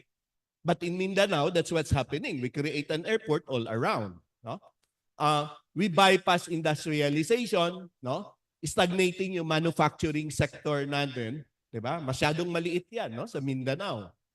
Poor business environment, no? Weak infrastructure, land management and access to market, low demand for innovation and skills kasi wala nang trabaho sa maraming komunidad, no? Dahil diyan, may peace and order problem ka ba? Limited yung access mo to finance and business report. In the ongoing discussion in the peace process, we would like to bring in the business sector to support the comprehensive agreement on the peace process. The best business sector could do is to do CRS, no? To do little program in here. What we're saying, pwede ba kayong magtayo ng inyong manufacturing plant and etc. And they say, wala sa amin, sir, medyo mahirap. No? We need real jobs for people in the community. No? Tapos insufficient economic planning, exposure to natural hazards, then the problem of crimes here and there going on. Okay. So, what now? How do we build a just and a humane society in Mindanao? We have to start somewhere. And to my mind, these are the most important investment and policy that we should develop. Deep investment in health and education. If we continue to produce malnourished children, stunted children, kahit ano kagaling ang teacher mo, kahit ano kaganda ang facilities mo, walang magagawa ang mga bata. Bakit? Ang feeding po ng mga bata pag nag-grade 1, feeding ka. Ang problema mo, ang stunting happens from 0 to 5-year-old ng bata. Wala pa siya sa school. At marami ka, mga mahirap na community, wala ka namang, anong tawag natin yon, yung mga kinder school na they can be given feeding. And feeding for malnourished, especially stunted, is expensive po. Pero cost-wise, it's better to spend now than society to spend later for jails, running after criminals, and other things in the future. Second, we have to develop a comprehensive land use plan. No? The law provides that all local governments should develop a comprehensive land use plan. No? Sa mga familiar po ng CLUP, ang CLUP, lahat po ng datos dapat nandyan. Mag-ikot ho kayo, maraming LGU na may CLUP, kunyari walang laman. No? Many are outdated data. So what we are doing now, basically, we try to imagine what is going on in the community because we have a problem of data in Mindanao. That's our problem in Mindanao, mahirap mag-planning. And I will start it with the CLUP data kasi yan naman yung basihan ng investment ng local government units natin, di ba? Then, we have to address the peace and order and security issues and addressing the land issues. No? Kasi malaking bahagi ng gulo sa Mindanao, lalo na nag-i-expand yung mga plantations ngayon, ay nakabase sa usapin ng lupa. Sino ang nagmamay-ari ng lupa? No? Kahit dito nga lang sa Gensan, di ba? We have filed so many cases before the court, no, to reverse the titles that were fraudulently titled in the city of General Santos. How much more in other areas? Then we have to address the issue of spending and investment for growth. National government is not investing so much in Mindanao. Or probably it likes to invest. No, sa BARM is a classic example. They have a lot of money in BARM today. No? The only problem, they don't have the absorptive capacity to spend that money. I'll give you an example.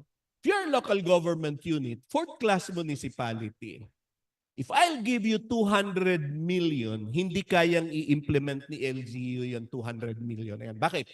Ang planning office niya na magde-develop ng plano, ng design and everything, swerte na kung may 8 kang tao. May 8 kang tao, karamihan dyan ay job order. So it's an absorptive capacity that they have now in the BARM. They have money, huh? It's almost 98 billion from the Black Grant.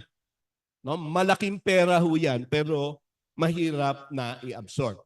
Then we really have to do and think about job creation. Kasi ngayon, parang even local government, they think only of job orders. No? They think of ayuda. No? Ayuda is the name of the game today rather than thinking of creating really sustainable jobs. Because unless we do that, forget about it. No? We'll not reach to where we would like to become middle class. And finally, siguro naman kayo nakapamasyal sa maraming lugar, we have to really work on the governance issue. Mindanao is still the land of political dynasties. And the study of Ateneo showed that when you have a political dynasty, the poverty of people is high. What they could not tell, hindi lang masabi nung study kung ang rason ba na may political dynasty ka dahil mahirap yung mga tao or mahirap yung mga tao kasi may political dynasty ka. Hindi makayang gawin ng data. Pero very, very clear, in areas where you have the higher concentration of political dynasties, you have very, very deep poverty. And that explains a lot of the areas in Mindanao today. And we live in a very insecure environment in Mindanao today. That's a general summary, we could say, of Mindanao. This is a challenge for all the agencies of government working in Mindanao, producing data and looking what could be done because human security is problematic in Mindanao. And for us, coming from the academe, ito po yung aming sinasabi, na we really have to make more urgent for us, marami yung mga SUCs and HCI, meaningful community engagement talaga. Tayo na yung source ng human resource development in the area wala na. Tayo na lang yan. We have to make sure that we make the best of our students. Siyempre, ang problema lang kung yung bata naging college, ay stunted yung bata nung maliit siya. No? Ito yung reklamo ng mga teacher, di ba, sa college. College na sir, di makabalo, di makasabot. Di ba? You observe that in your classes, but we cannot blame the students now. They are with us and we have to address it. And as a matter of strategy, ako ay babalikan ko ho yung pag-develop ng empathy. That's why the data that I'm presenting is to develop an empathy that we really have this problem. This is not just about critical thinking. We do critical thinking out of our empathy to the sector. Then from there, hopefully, it will move us into action. And by doing so, we contribute to the overall agenda, not only of 2040 middle class, but building an agenda of building a just and a humane society. Maraming salamat po. Magandang umaga sa inyo lahat.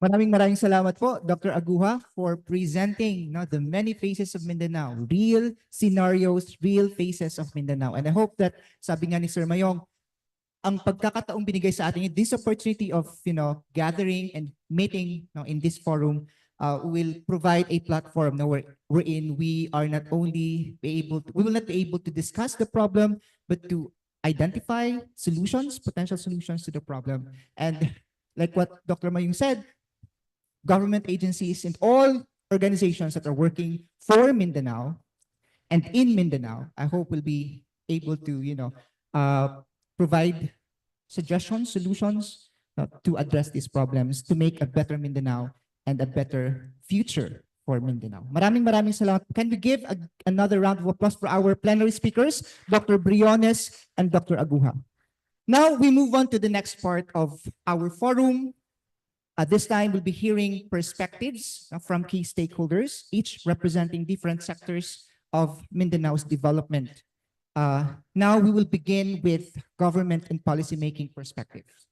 Our first discussant is Honorable Eugenie Vicente Beja Emano, the District Representative of Misamis Oriental and Chairman of the Mindanao Affairs Committee in the House of Representatives. Honorable Emano, inspired by his father, the late Vicente Yap Emano, has been deeply rooted in public service since a young age.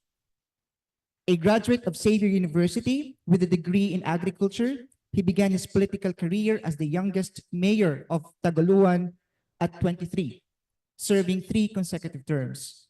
His leadership earned him the presidency of the League of Municipalities of the Philippines, Misamis Oriental Chapter. From 2007 to 2013, he represented Misamis Oriental's 2nd District in Congress, championing initiatives like the Escolar Ko ni Bambi program. As governor from 2013, he focused on ecotourism, health, and social services, notably founding Misor Cares. Returning to Congress, Honorable Emano has authored and co-authored key bills, including House Bill 07584, now RA 11984, allowing students with unpaid fees to take exams. He chairs the Mindanao Affairs Committee and continues to advocate for the development of his province. Honorable Emano will be represented by Attorney Simon Peter Zagado, the Political Affairs Officer of his office in the House of Representatives. Attorney Zagado will be joining us via Zoom. Right? Attorney, good morning po. Yes, good morning, sir. Good morning po, Attorney. Please go ahead with your presentation. Distinguished guests, esteemed partners from the academe, government, civil society, dear colleagues, ladies and gentlemen, good morning. It is an honor to be part of this significant discussion centered on 2 crucial topics that cut to the heart of Mindanao's future: agriculture as a tool for poverty reduction and grooming the younger generation as a path toward building a middle-class society. First, I would like to express my deep gratitude to the organizers and partners of this 10th Mindanao Policy Research Forum, to the Mindanao Development Authority, the Philippine Institute for Development Studies, and the Mindanao State University General Santos. Thank you for creating this platform, which allows us to engage in vital discussions about the future of Mindanao and its people. I am deeply appreciative of the opportunity to participate and contribute to this event. Allow me to also commend our distinguished presenters, Dr. Briones of PIDS. Thank you for your insightful presentation on agri-value chain interventions, the case of matching grants programs. Likewise, Dr. Agoha of MSU General Santos, your thought-provoking presentation on Mindanao's complexities and its rich culture, history, and the social issues it faces has given us so much to reflect upon. From Dr. Briones' presentation, a key takeaway is how matching grant programs, which are funds given to businesses that match the amount with their own contribution, can be both an opportunity and a challenge. While these programs have successfully delivered business support to many stakeholders, they face some serious hurdles.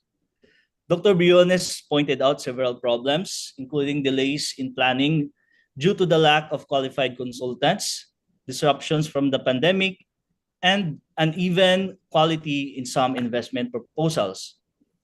There is also the issue of cooperatives preferring cash instead of taking on loans to match the grants, while smaller or more needy enterprises face difficulties in raising the necessary cash, resulting in their exclusion from such programs.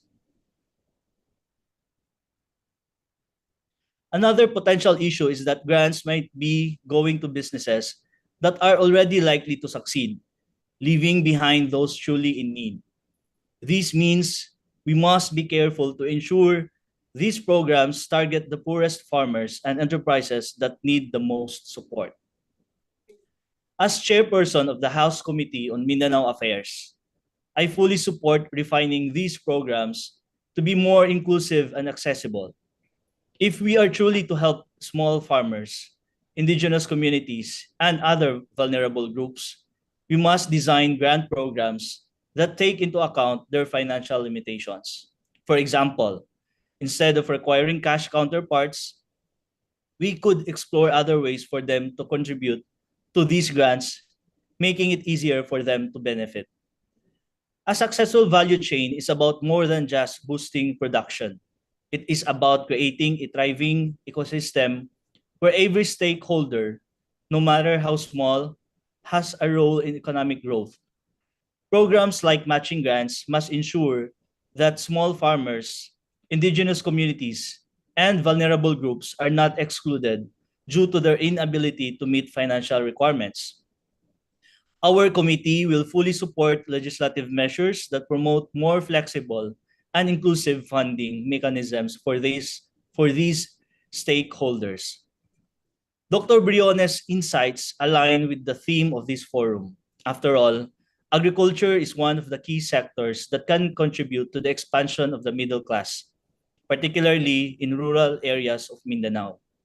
By strengthening agri-value chains through more targeted and inclusive interventions, we can create more jobs, improve economic opportunities, and build a more stable economic environment for millions of families. Now, turning to Dr. Mario Aguja's enlightening presentation, he highlighted how Mindanao, our land of promise, rich in culture, history, and natural resources, remains burdened by deep social and economic challenges.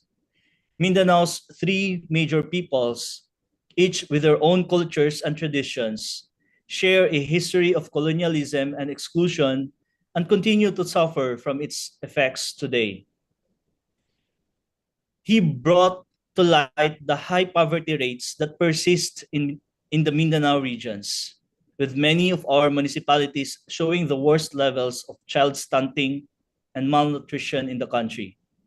These issues, combined with with low literacy rates are rooted in the poverty and food insecurity that plague much of Mindanao.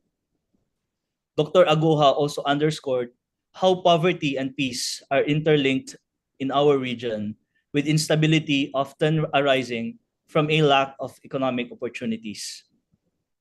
This brings me to the metaphor that my late father, Mayor Dongkoy Imano, often used.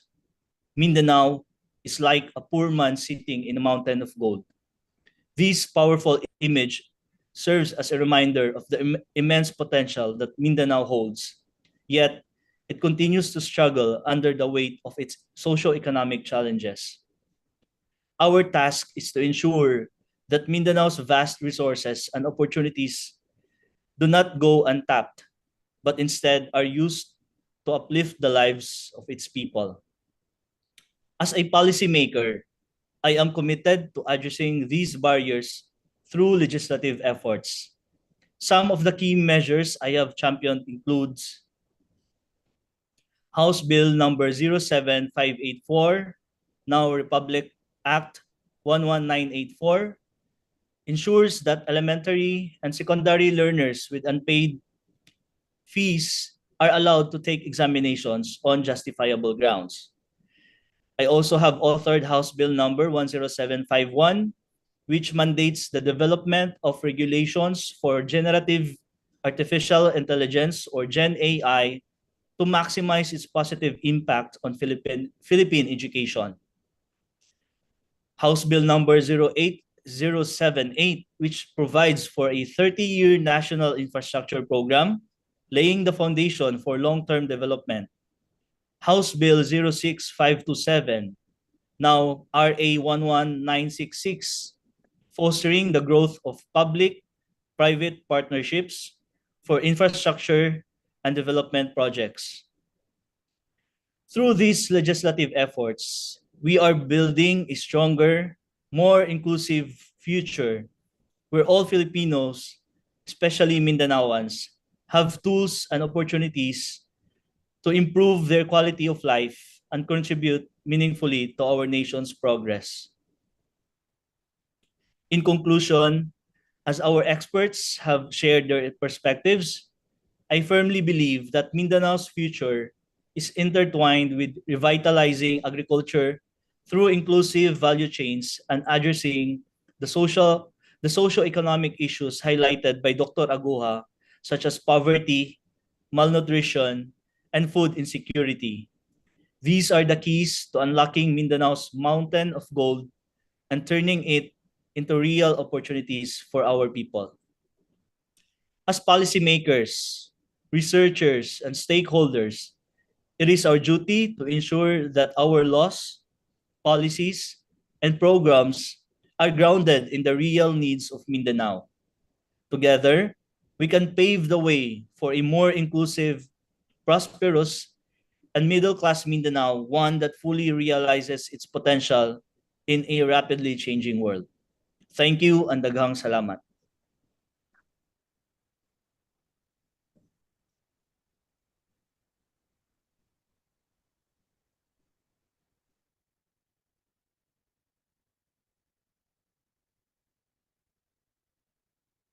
Maraming salamat, Honorable Emano and Attorney Zagado, bringing out his message to this forum in his behalf. Attorney Zagado, kindly extend our gratitude to Honorable Emano for his insights and support to this Mindanao Policy Research Forum. Maraming salamat po. Can we give another round of applause to Honorable Emano and his office? Now we go to the next sector. This time, we go to the Bangsamoro region, the BARM sector, and we'll listen to the perspective, with Engineer Muhajirin Ali, the Director General of the Bangsamoro Planning and Development Authority under the Bangsamoro Autonomous Region in Muslim Mindanao. Director Ali is the Director General of BPDA of BARM, and he is a licensed mining engineer, alumnus of Mapua Institute of Technology, Manila, and earned his Executive Master in National Security Administration at National Defense College of the Philippines. He was previously employed as Mining Engineer 3 at the Department of Environment and Natural Resources, Mines and Geosciences Bureau for 19 years. He also serves as project director of the Socio-Economic Office of the Bangsamoro Transition Commission. Please help me in welcoming Engineer Muhajirin T. Ali via Zoom. Engineer Ali, Director, good morning po.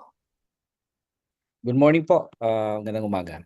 Magandang umaga po, Director. Please proceed with your insights for this forum. Thank you po. Bismillahirrahmanirrahim. Magandang umaga po sa inyong lahat. Assalamualaikum warahmatullahi ta'ala wabarakatuh.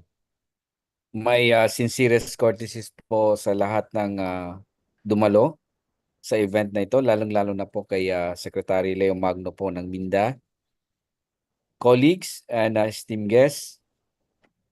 It is both an honor and a privilege to join you today at the 10th Mindanao Policy Research Forum, an event that is instrumental in shaping the future of Mindanao and its communities. In today's global landscape where economic trends and technological advancement and social transformation are reshaping societies, it is imperative that we collectively navigate these shifts for Mindanao and specifically for the Bangsamoro Autonomous Region in Muslim Mindanao. The stakes are high, but the opportunities are immense. The theme of this forum, Navigating Global Trends, Mindanao's Future, Opportunities and Strategies for Expanding the Middle Class, is not only timely but resonates deeply with our ongoing efforts in BARM. The progress of BARM is critical not only for the Bangsamoro people, but for the overall development trajectory of Mindanao. We believe that the BARM's advancement is intrinsically linked to the future prosperity of Mindanao. As we work towards empowering our people, improving governance, and sustaining economic growth, BARM is poised to become a key player in Mindanao's development and even in the entire country. Mindanao is not isolated from global transformation as the world grapples with trends such as digital revolution, environmental sustainability, and evolving economic structures. We must ask ourselves, how do these trends present opportunities for us, and how can we strategically position ourselves to benefit from them? For BARM, the answers lies in three key areas: human capital development, innovation, and sustainability. Our region has a young and dynamic population, fertile lands, untapped resources, and growing sectors like modernized agriculture, halal industries, and digital entrepreneurship.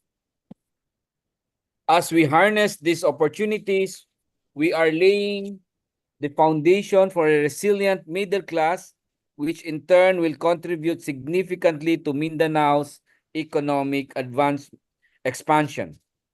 The peace and stability we have achieved in BARM since 2019 when we came in have unlocked vast potential for development.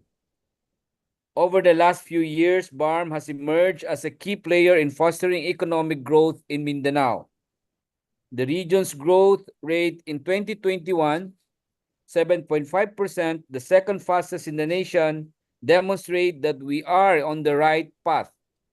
Additionally, our service sector is leading our economic diversification, which promises stable and quality jobs. This economic stability is elevating BARM as an emerging investment hub. With over 3.5 billion in investment so far this year, BARM is drawing attention as a region ripe with opportunity. These investments are generating jobs fostering innovation, and contributing to the growth of small and medium enterprises, key drivers of middle-class expansion. Furthermore, our dedication to sustainable and inclusive development is reflected in the significant reduction of poverty from 52% in 2018 to 23.5% in 2023. This progress is a testament to the collective efforts of many, and while we were still much to be done, we remain committed in ensuring that positive change reaches all parts of the Bangsamoro region. We understand that the key to propelling Mindanao's development lies in ensuring that economic progress in BARM benefits not just the Bangsamoro but the whole island. We envision a future where BARM becomes a significant contributor to Mindanao's economy to strengthen partnership with neighboring regions, fostering a sense of shared progress. Our goal is to significantly expand the middle class in BARM as a pathway to region stability and sustainable development. This begins with investment in education and skills development, which are the bedrock of a thriving middle class. We are committed to equipping our people with the knowledge and competencies necessary to succeed in the modern economy, an economy that increasingly values technological proficiency, entrepreneurship, and innovation. Next, we recognize the importance and inclusive economic policies. The near poor must be protected from external shocks, and vulnerable groups should be empowered to climb the socioeconomic ladder. Through comprehensive social protection programs, a public-private partnership of PPP, we aim to ensure that economic growth in BARM reaches all segments of society. We are also promoting a culture of innovation, nurturing sectors that will allow our economy to diversify and thrive in the face of global uncertainties. The halal industries, Islamic finance, digital startups, and ecotourism are just some of the areas where BARM can leverage its unique strengths to create lasting economic value. Lastly, good governance remains central to our strategy. Through the principles of moral governance, we are committed to ensure that the resources we have are managed effectively and transparently, creating a business environment that attracts investors and fosters long-term economic development. As BARMS continues to grow, we are not only transforming our region, but also contributing to the larger development agenda of Mindanao. The peace and economic progress we enjoy today is laying the groundwork for a more prosperous and inclusive future for the entire island. BARM is not just a story of recovery from conflict, but a story of regional transformation and empowerment. In closing, I would like to humbly reiterate our belief that achieving an empowered, cohesive, and progressive Bangsamoro will drive Mindanao's development and contribute directly to the shared vision of a matatag, maginhawa, at panatag na buhay para sa lahat. BARM's progress is inseparable from Mindanao's growth, representing a collective effort that aligns with our national aspirations for prosperity and sustainable development. As we move forward together, we hope to play our part in strengthening Mindanao and bringing us closer to realizing the full potential of Bagong Pilipinas.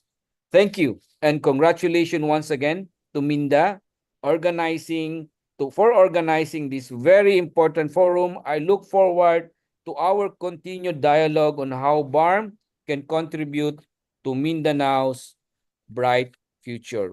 With this again, magandang umaga po. Wabillahi taufiq. Assalamualaikum warahmatullahi ta'ala wabarakatuh.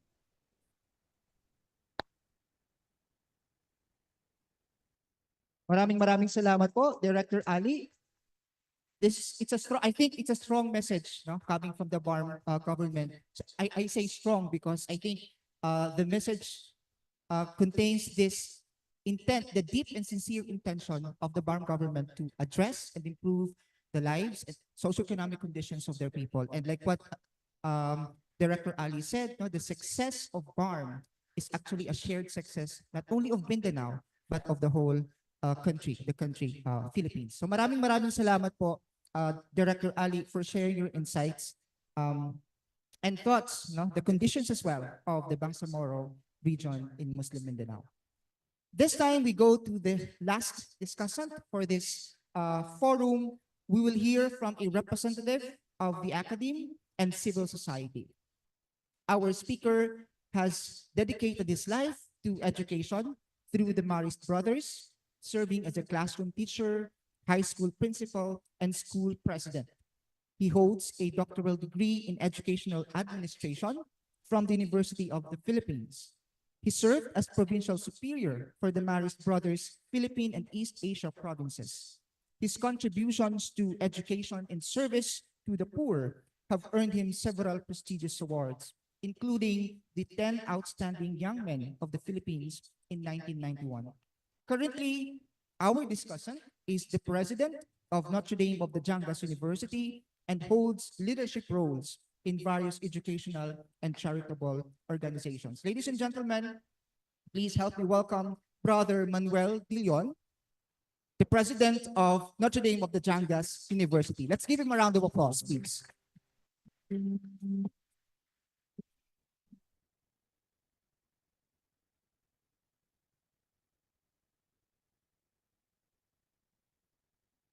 To our respectable speakers, my good friend Chancellor Usman Diargasi, JD, to our presenters, Dr. Briones and Dr. Aguja,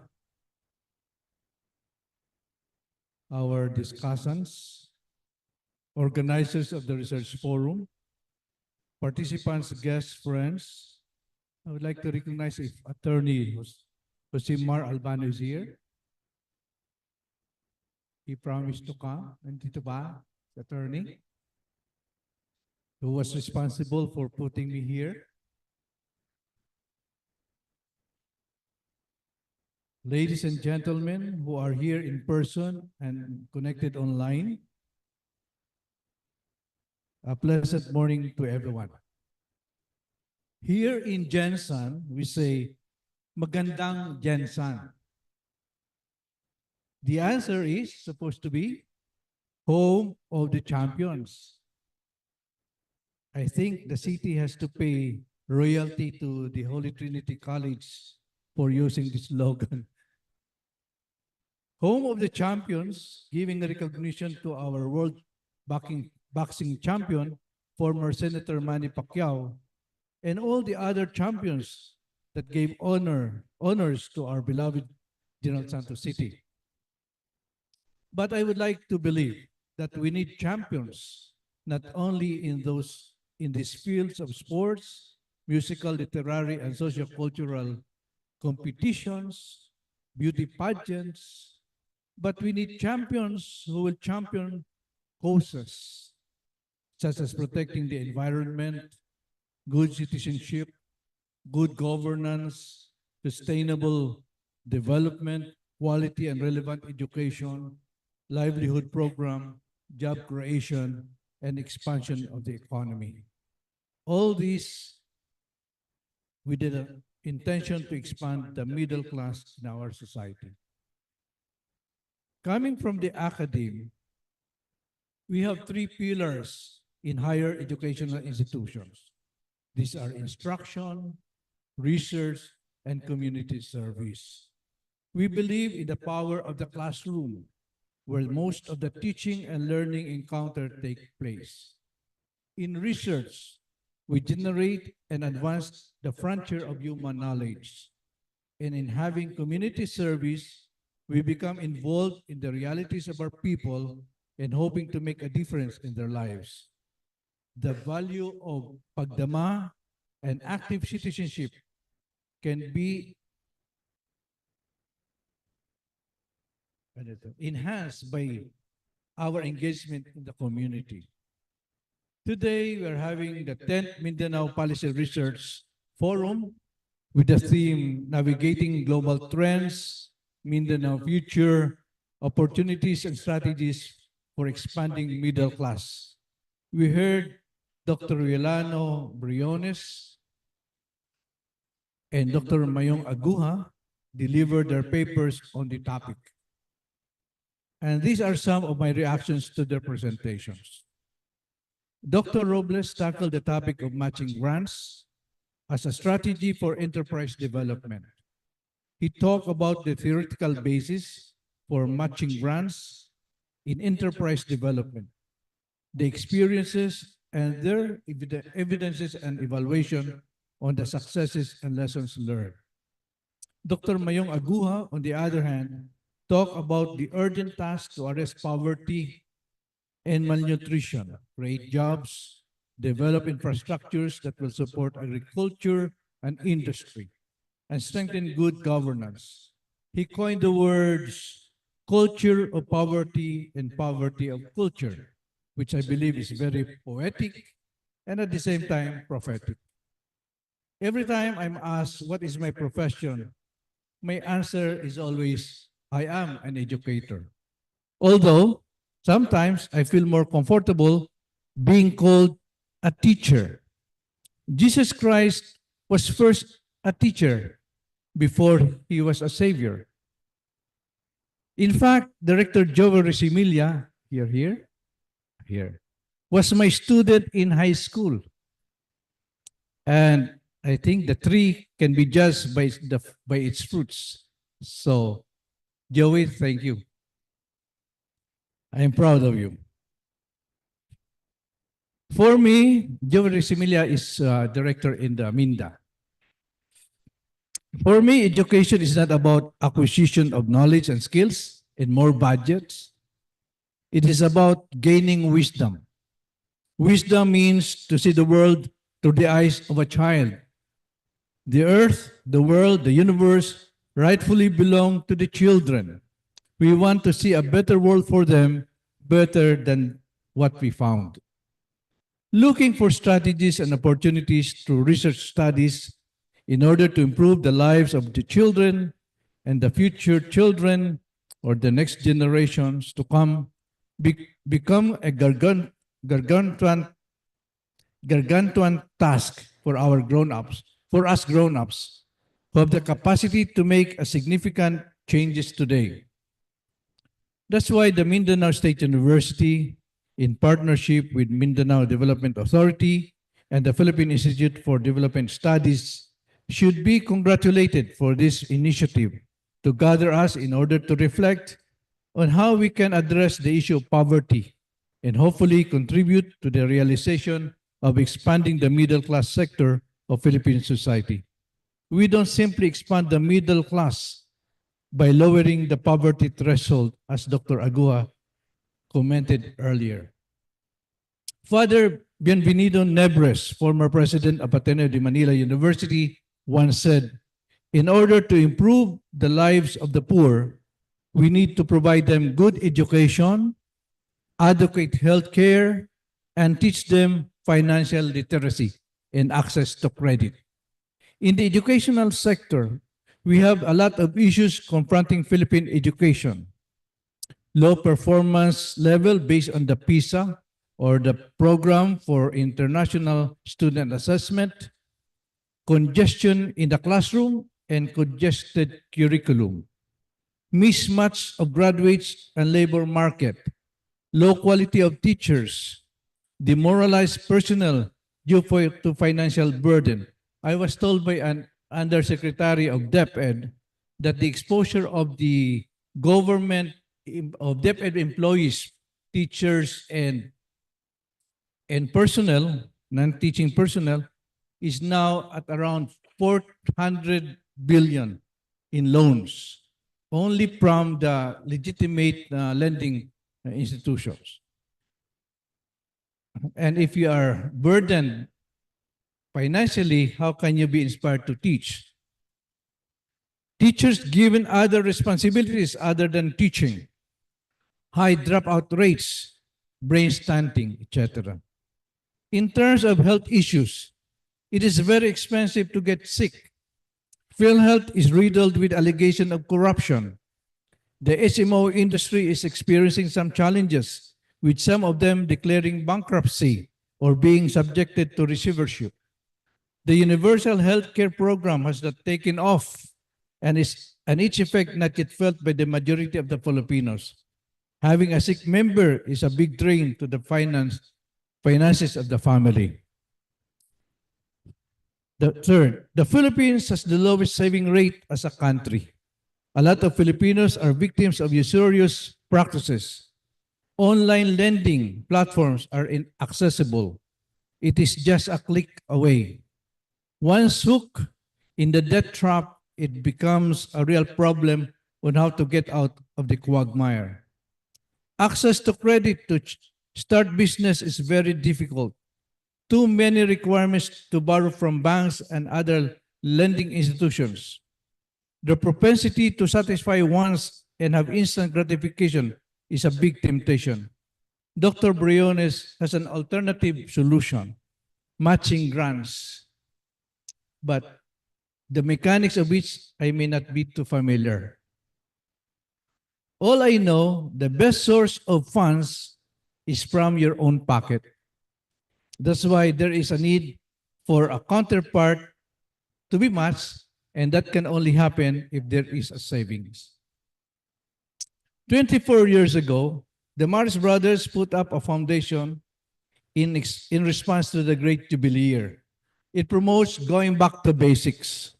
This is to go back to our value system of kaayusan, katotohanan, with the prevalence of misinformation, disinformation, katarungan, pakikipagkapwa, kagandahan, kalayaan, at paniniwala sa Diyos.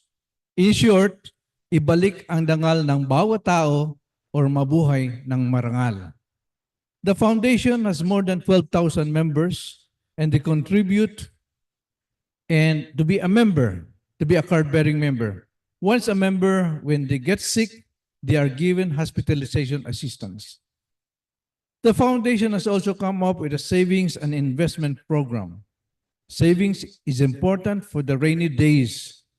In our school, we have established an in-house loans and savings association called Paluwagan. Those with extra funds, they do deposits and earn some interest. And if they need funds for emergencies, they can always borrow with a minimal interest. However, whatever interest they pay for their borrowed money, it is returned back to them as dividends. This program is run like a cooperative. We all know that paying 20% or 5-6 or now 6-8, 25%, maybe for a month or 2 months, is now considered a modern day slavery that burden a lot of our people.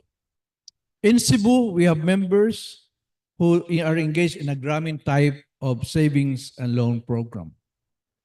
Honestly, I'm not too familiar with the matching grants as a strategy for enterprise development, but I can make an educated guess that this will only work if people are honest, hardworking, and innovative. Sad to say that not all of those who availed of the program were successful. Looking at the Philippine society, the main causes of poverty are cultural, due to discrimination, and system of corruption. Economic caused by inequality in the distribution of wealth, political as a result of patronage and dynasty, as mentioned by Dr. Aguha, technological, while modern technology is able to make things efficient, in some cases it can be dehumanizing effect. It can have dehumanizing effect. There are also factors that make people poor. Educational attainment. We should, I think, somebody said, we will be a nation of grade 5 dropouts. Health conditions and family circumstances, like heads of the families involved in gambling and vices.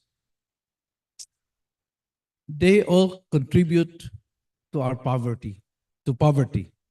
As a conclusion, if we want to expand the middle class society, we need to improve our educational, political, economic, and cultural infrastructures and system. We need laws that promote sustainable development. Most of our laws are contradictory to each other. We need to harmonize these laws towards a common direction. Last week, we were happy that the Supreme Court, with no less than the Chief Justice and 3 other Associate Justices, came to General Santos City to conduct a consultation on the rules of criminal procedures and code of conduct in the judiciary, hosted by NDTU. We should be thankful that there are innovations to ensure that in our courts, they maintain objectivity, independence, integrity, transparency, and speedy resolution of cases. After all, the court is the last recourse when things go wrong. I hope the other branches of government and also in the private sectors will work hand in hand to curb corruption in our society. It is the culture of corruption that is the main culprit why the Philippines is lagging behind compared to our neighbors. Basically, it goes back to our value system as a people, why we remain this way. Unless we do something about our anthropological foundations, no amount of funds or grants can bring about development. Thank you for this opportunity to be part of this conversation.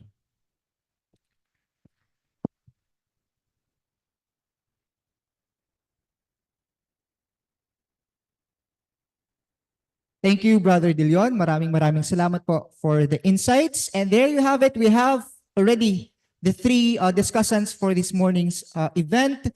We have Congressman Emano as represented by Attorney Zagado, Director Ali, and Brother De Leon. Maraming salamat po for your insights. There are a lot of problems presented, sectors affected by these problems in Mindanao, and we've learned a lot from the insights and perspectives presented to us. And so we now, like what we said, we will be giving time to our participants, to everyone who are with us attending this forum, to raise their questions or clarifications, concerns about the presentations made, the discussions presented this morning through this open forum. So we will open the floor for questions and discussions. Please grab this opportunity. This is your time to engage with our speakers, with our discussants, our panelists. Ask them questions if you have questions, clarifications if you have, and they will try to address and answer those questions as much as they could. We would like to ask our panelists, Dr. Briones, Dr. Aguja, Brother De Leon, as well as our discussants via Zoom, Director Ali, and Attorney Zagado representing Honorable Congressman Emano. So they are all ready. Everything is set, I think, for the open forum. So I'll be now turning over this microphone to the moderator. The moderator of this open forum is Dr. Kenny J. Balugbog. Dr. Balugbog is the Director for Extension Services at Mindanao State University, General Santos. He holds a PhD in Agricultural Economics from Central Mindanao University and a master's degree in Business Management from MSU. As an associate professor, Dr. Balugbog specializes in agricultural economics, business finance, and project evaluation. His leadership extends to numerous funded research projects focused on farming systems, climate change mitigation, and value chain analysis in Region 12.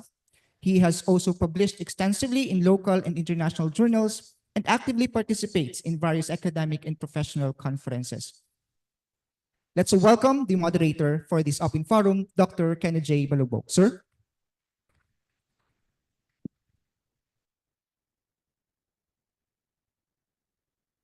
Thank you, Sir Ron. Good morning, everyone. Magandang Jensen. Parang nagugutom na tayo, no? So, It's an honor to serve as a moderator for this event. And to start, pwede bang pakitingin yung katabi mo? If saang belong siya na social class? sa rich ba? Sa upper, middle? So if you are in the middle class, therefore you are in the right venue, no? Because you will be one of the change agents in our country. So with that, it's an honor, no? So to begin, our first plenary speaker presented to us the study or the project of the DTI, which is the Rapid Growth Project. Can value chain development target the poorest of the poor?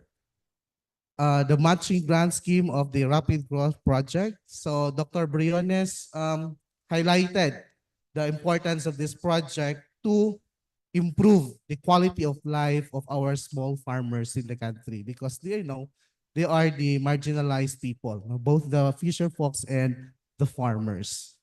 I just want to ask probably Doc, in the case of this project, since it is supported by IFAD, in which the intention is really to increase the income of the farmers by roughly 60%, which is very high at the end of this project.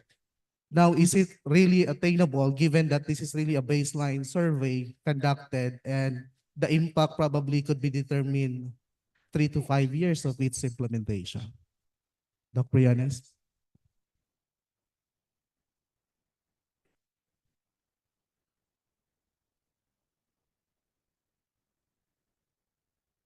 Test. Okay. Yes, I do think so. If the businesses are properly identified, market opportunities. So if it's a sound business plan and market conditions align, yes, it is very much realistic, especially over a 5-year time frame.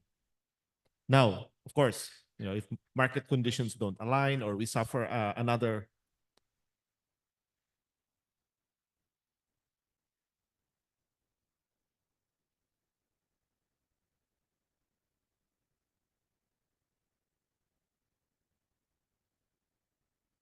Okay, thank you for that one, Doc Briones. Yeah, so you are also presented the theory of change, which is really evident across programs right now, because it's very important to determine ano ba talaga yung pagbabago na gusto nating i-impose once we're gonna implement the project. So maybe just a brief ways forward, since it is really an ongoing implementation of the project. Dr. Briones? Yeah, so whether that materializes or not, so in my final slide, we need to conduct an end-line study to see if indeed there is a before-after. By the way, one feature of the evaluation we're doing is we're comparing it to a control group. A group of also organized, this was very difficult to find. Not a lot of organized FOs, members of farmer organizations in those same value chains, so that they have a point of comparison between those who have a rapid project and those that do not. Now, when we check, actually, hindi literally zero yon, pero at least it was not the rapid project, no?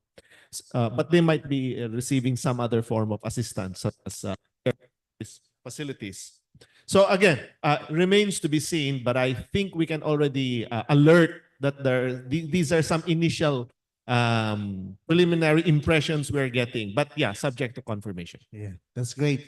And we're in fact, these are already farmers organization, but the basic question here, are all these FOs and FEs really accredited by the LGU before they will be identified as the beneficiary?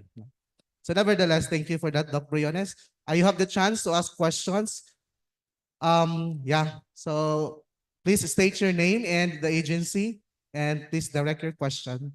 Yes, Chancellor. Yeah. Thank you, Kino. Well, of course, we thank our panelists. Same thing with the representative of Congressman Imano and the representative from BARM.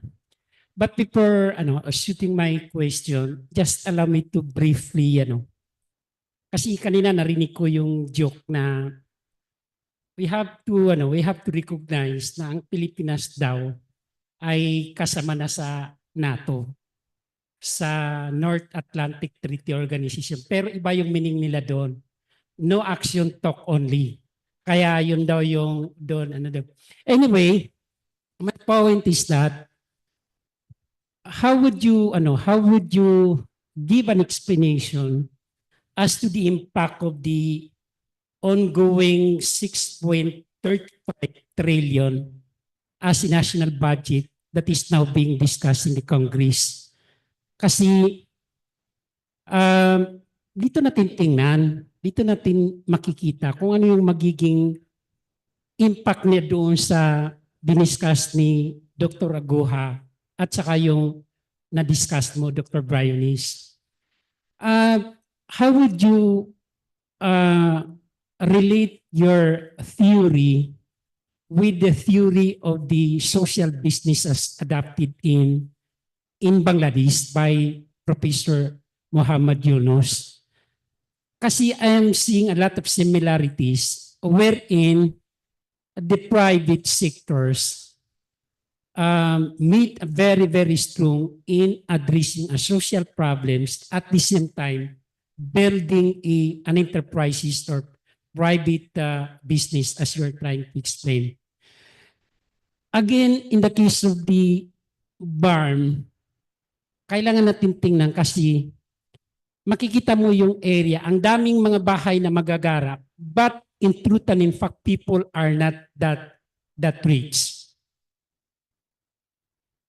Ibang shifting ngayon ng you cannot make houses, buildings as an indicators of the social class status, economic status of the people. Ang dami makikita mo malalaking bahay, but if you try to go deeper, makikita mo yung mga tao, they are very poor. And again, yun din yung point ko, kasi ang laki ng pagbabago, Dr. Aguha, because ibalik ko doon, yung election, we keep on hearing from the classroom lahat, it's an essence of democracy. Pero mayroon din akong nabasa which is very, very contrary and relevant opinion. There's no democracy actually.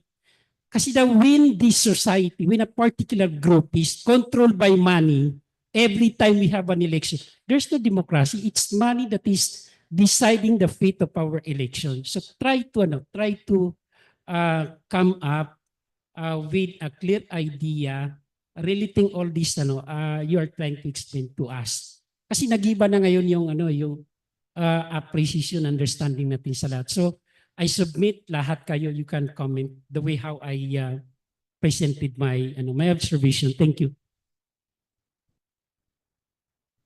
Thank you. Yeah, I think I would like to respond to some points. I think were directed towards my topic, and I think even yung issue of the budget. So hindi ko pa nakakalkal yung details ng budget. It is 6.3 trillion, no, napakalaki. But I do know that across the board, tumaas naman yung economic services and social protection together with overall budget, although I think the increase of social protection did not keep pace, no? I need to double check as in previous years. But that signals the intention of the government to also invest heavily in social protection. And I think this is what we are banking on to reach out to the poorest of the poor. So going to the example of Bangladesh, no, yung microcredit approach innovated by Yunus. Although initially he was very optimistic that it will reach all the poor, when you try to scale it up worldwide, and it is indeed worldwide. So that's a huge achievement, no, of Dr. Yunus. It's now a worldwide, well-known microfinance strategy. It's actually the subgroup of enterprising poor. And there's a statistical tendency that they're not the poorest of the poor. So if you classify that support as under economic services, I think we do want to recognize that we do need to invest also heavily in this subgroup of both the near poor and low income, and then transition them to middle class status and therefore expand and grow the middle class. So this is a vision. Now, while we are not leaving everybody behind, we ensure that everybody is moving forward. And I think this is like a reiteration of the theme of the 22nd DPRM. Thank you, Doc Briones. So for Dr. Agoha, probably, he presented to us the land of promise, the land of contradictions, and the importance of middle class in its contribution in our economy. And we all know that's our target by Ambition 2040, to become a middle class, predominantly middle class society. In the case of Mindanao, Dr. Mayong, given the income inequality, the high income inequality in the Mindanao area, perhaps in the literature review, what was really the strategic initiatives that we should do to somehow elevate or improve the income quality? Thank you very much. Well, looking at the national budget, tumaas naman ito, no? 6.3 trillion is not a small amount of money. The big question, how much will go to Mindanao? No? Pag tiningnan mo, malaking bahagi halimbawa ng budget natin ay nasa education. Pero the education sector is still telling us kulang sila ng ganito karaming teacher at ganito karaming building. So it's not really enough for education. This is notwithstanding the need to provide resources. For example, we always emphasize really on the nutrition of children. No, nakakalungkot lang, nung last na administration ng DepEd, malaking pera hindi nagasto, and ito yung pera para sa nutrition program sana ng ating mga eskwelahan. So hindi lang to usapin ilan yung pera na ilalagay sa atin, kundi paano rin gagamitin. Then syempre, pinakamalaki rin sa budget natin, Chansey, ay 900 billion for public works. And where many of these public works will go. Yung mga karsada nyo hindi sirain natin para mapagawan kayo ng bago. Go around Mindanao and look at the kind of infrastructures we have. No? In the Barm area, for example, it's really a horrible infrastructure thing. And despite the build, ay parang hindi tayo nakikinabang dyan. So, I think prioritization of budget is one thing, but the other thing that I always emphasize, we really have to address also the issue of governance. As I repeat, the quality of the lives of our people is as good as the quality of the governance on that particular area. Unless hindi natin na-address yan, no amount of budget will be able to help that one. No, corruption will be there. Kaya para lastly, yung sa issue ni Chansey na democracy, we elect. Everybody elects. Wala akong pakialam kung sino yung binoboto ko. Kasi sa mahirap naman po, tanong nyo, boboto sila. Pero wala silang pakialam kung sino yung boboto nila kasi for the longest time na bumoboto sila, hindi naman nabago yung buhay nila. No? Ito yung culture of poverty na when people vote, they don't pin their hope na mababago ang buhay ko kasi 30 years na ho kami bumoboto, sir, wala mabago. Ang bago lang ho sa amin pag may nagbigay ng pera sa eleksyon ay may income kami mas malaki kaysa doon sa average natin na daily income dapat. Can we blame them? No. So the agenda is not really on building democracy. Our agenda today should be building our freedom to free our people sa kahirapan. That is not a democracy issue. That's a freedom issue. Palayain sila sa malnutrition. That's a freedom issue. At palayain sila sa kamangmangan. Unless we resolve that one, don't expect people who were stunted in their early age na boboto mamimili na maayos na kandidato. I'll tell you. Kaya yung correlation mo dyan, no? Magandang laruin yung correlation ng data ng eleksyon at saka kahirapan ng lugar. No? At ano yung tingin ng mga tao? Para sa mga tao, it's a day-to-day survival for many of them. No? Makakain ng pastil, okay na yun, happy na sila. So yun yung kailangan. And lastly ay para sa atin, talagang mahalaga po, no? Ito yung aking struggle palagi in the national, no? When we do public policy. Many of the policies we have don't really have solid basis. Why? Because politicians decide on policy, they don't even listen. No? I remember the days PIDS was presenting a data but it does not sit with the politician. Anyway, they just decided and disregarded the data. So marami tayo mga policy na ganon, kaya hindi nagre-respond dun sa pangangailangan natin. No? I remember Doc Briones when we were, kailan yun? Fifth Forum ba? No? When they had the debate on with Secretary of Agriculture, no, on the tarification and the problem with the tarification of rice. No? From a scientific field, maalinaw yung data. Ang problema, the decision for our policies are always political. There's so many interests of the elite that are always affected by those policies. Kaya yun yung ating problema. Ako, I believe kailangan nating mag-develop ng middle class. The middle class, well, kailangan lang nating itaas siguro yung threshold ng middle class. Kasi yung 25,000, parang masyadong mababaho yun. Pag kinumpute mo yun, minimum wage yun ng region. Yun. No? But the middle class is a class na hindi mo pwedeng bilihin during election. It's a middle class that will vote based on their judgment what is best for the country and the people. And this is a class that really stake a lot, no, sa panahon ng election. Unless we build that one, yung election natin medyo problematic po. Salamat. Thank you. We have questions online, but before that, I'll be entertaining questions from our on-site participants. Yes, Dr. Plaga.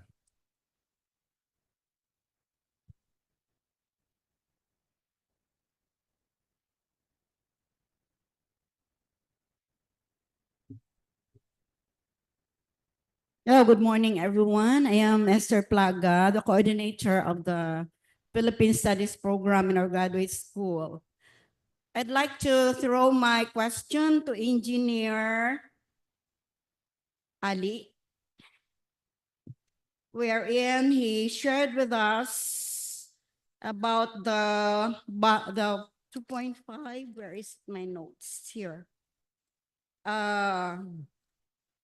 3.5 billion resources in your region, engineer. May we know how much of this fiscal resources that you have comes from the national and how much is from the local?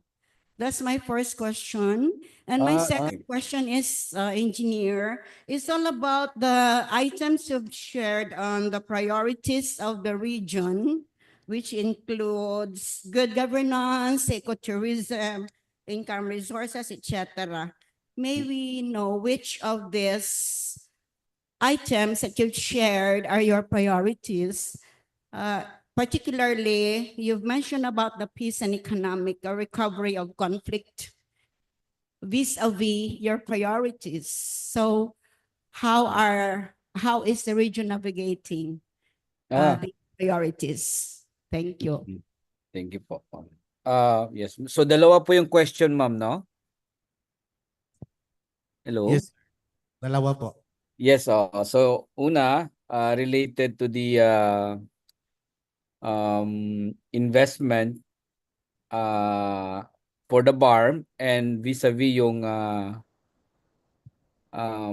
funding ba of BARM from the national government and the local government units, yun ba yun? Tama ba pagkaintindi ko? Yes, sir. Yeah. With regards to dun sa investment na nabanggit ko kanina, yan yung estimate na binigay sa atin ng Board of Investment. No? Meron ho kasi tayong institution na sa BARM ngayon na Bangsamoro Board of Investment, BBOI, na kung saan doon po pumupunta yung mga companies that would want to invest in BARM. Basically just to make sure na makapag-avail sila ng tax incentives. No? So, yun yung nagre-record o kaya usually nalalaman natin kung ano yung pumapasok in terms of investment through this institution.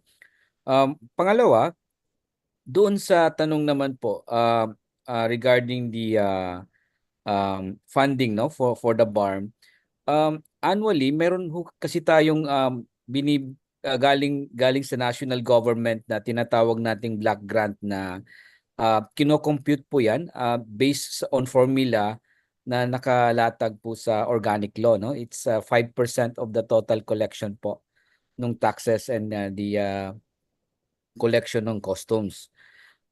Doon po nakabase yung ano natin, yung black grant. And patungkol naman po doon sa local government units, meron ho silang sari-sariling IRA from the municipalities and the provincial government. So in fact, lumaki po yan because of the Mandanas ruling.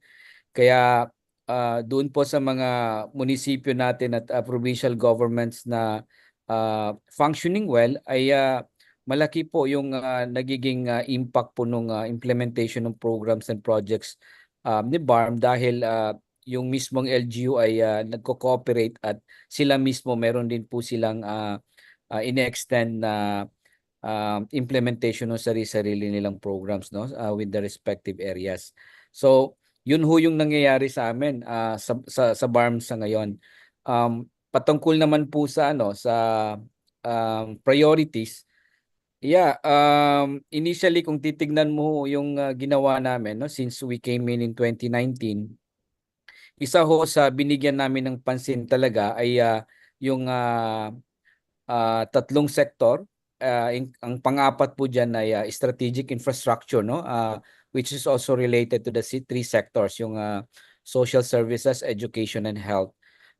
Kung mapapansin nyo nga po, even within the Office of the Chief Minister, meron po siyang special programs on health and even on livelihood, no, na in-extend po sa constituency ni BARM just to make sure din ho na directly matulungan ho yung mga constituency ni BARM. And this is also happening to other ministries and offices po within the BARM.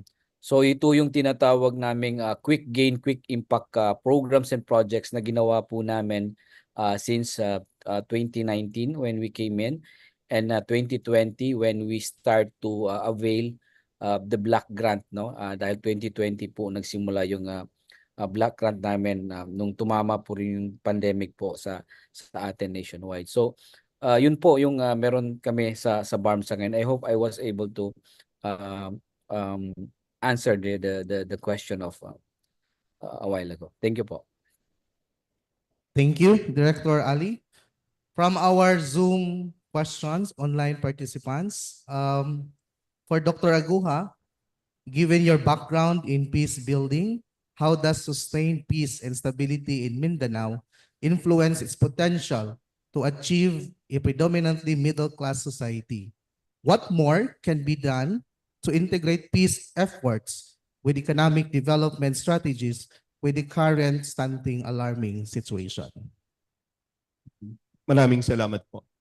Yung sustaining peace kasi ay goes beyond the signing of the peace agreement. Dapat malinaw. Kasi akala nila may peace agreement, peaceful na. Hindi po. It's a way to bring development in the area.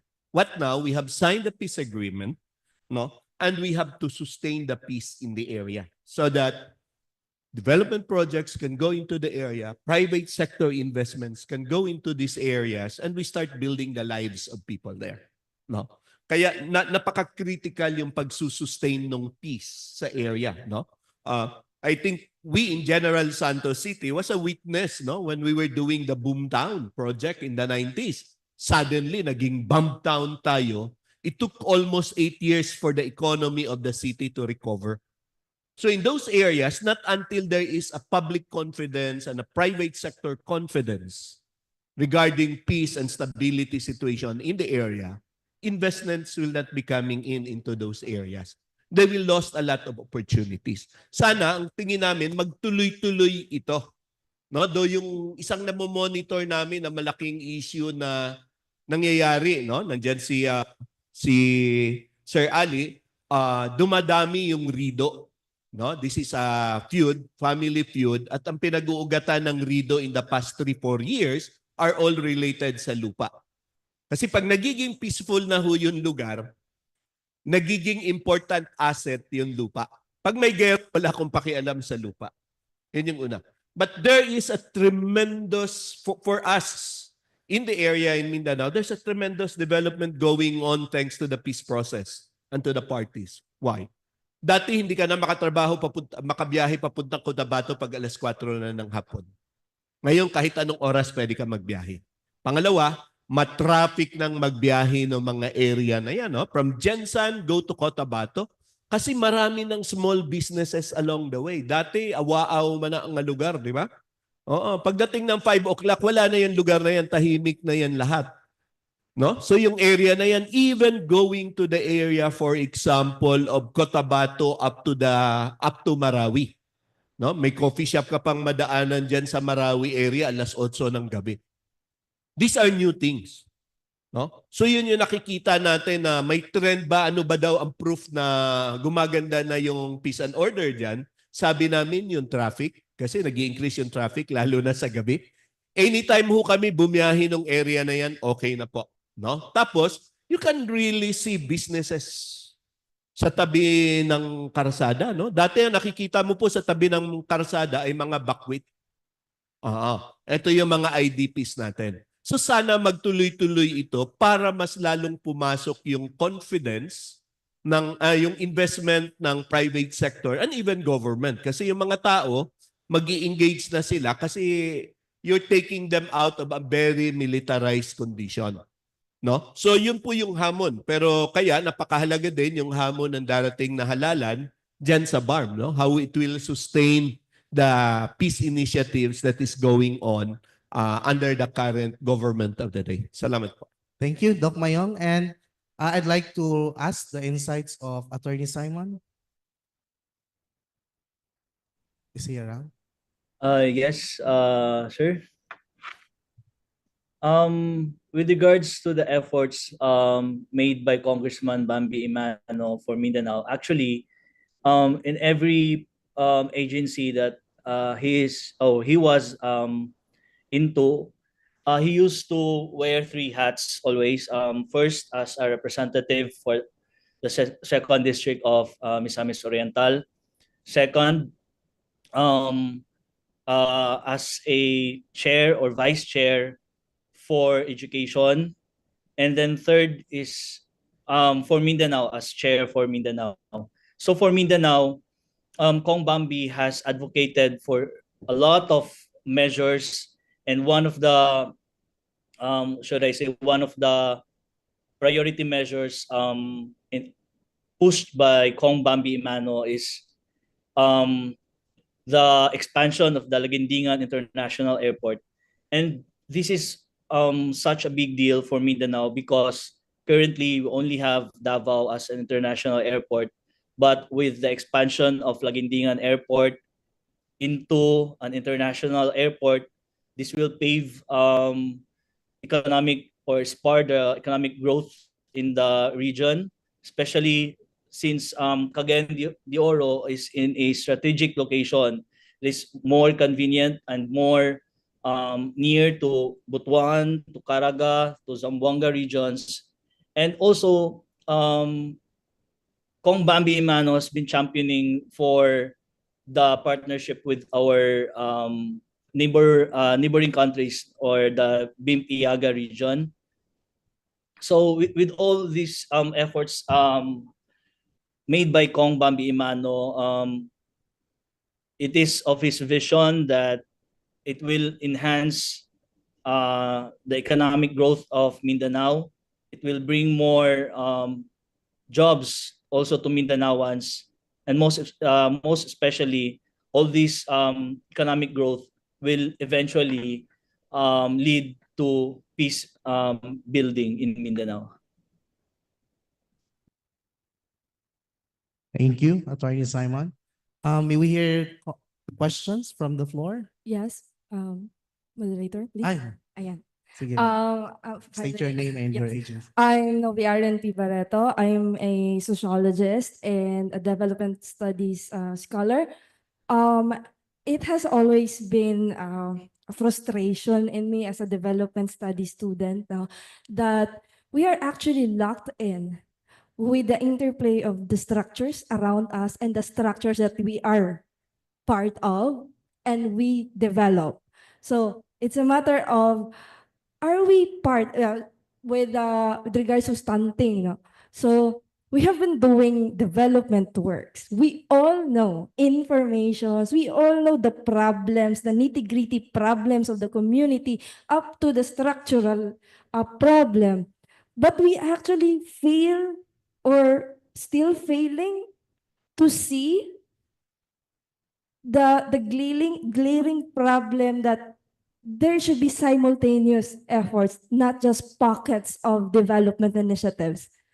And it has always been a very big problem, personal problem for me, because I have been to communities, fragile communities, and recently with the Bajau community of General Santos City, my glaring findings is that yes, there are government initiatives, development initiatives, and even NGO initiatives, NGO initiatives, but the impact has not been felt. It has never impacted their state of development as I have measured using the measurements of state of development and level of development by the institute from the PEDS indicators. They have not felt any of the development that we have been talking about. So now I have been disturbed with the concept of stunted because we already know we are part of the highly educated population of the Philippines here.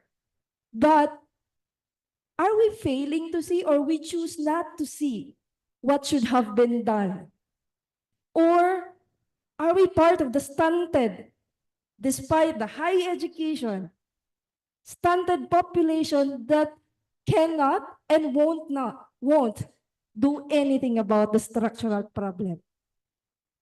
So it has been an advocate for me to see that it is not actually a linear or a circular problem. It is a spiraling problem that is heavily intersected development deficits that we fail to see and we refuse to work on it.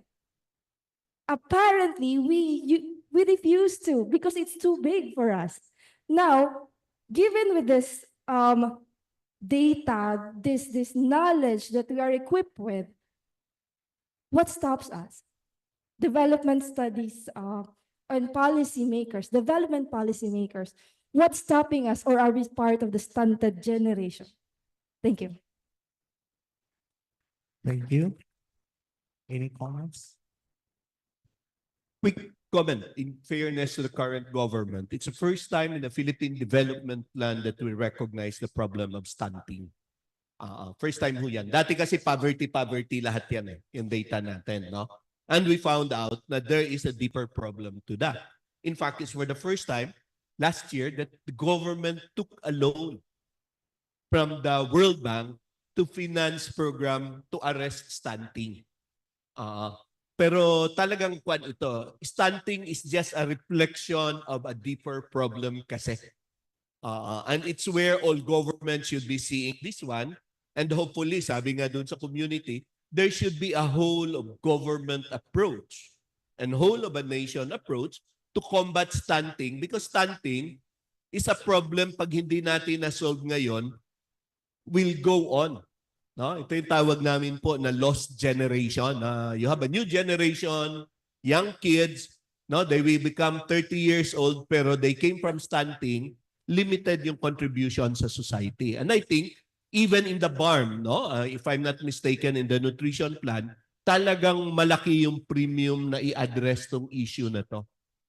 And I do agree kay Sir Ali in saying when we solve the problem of the BARM, we solve a big part of the problem of Mindanao.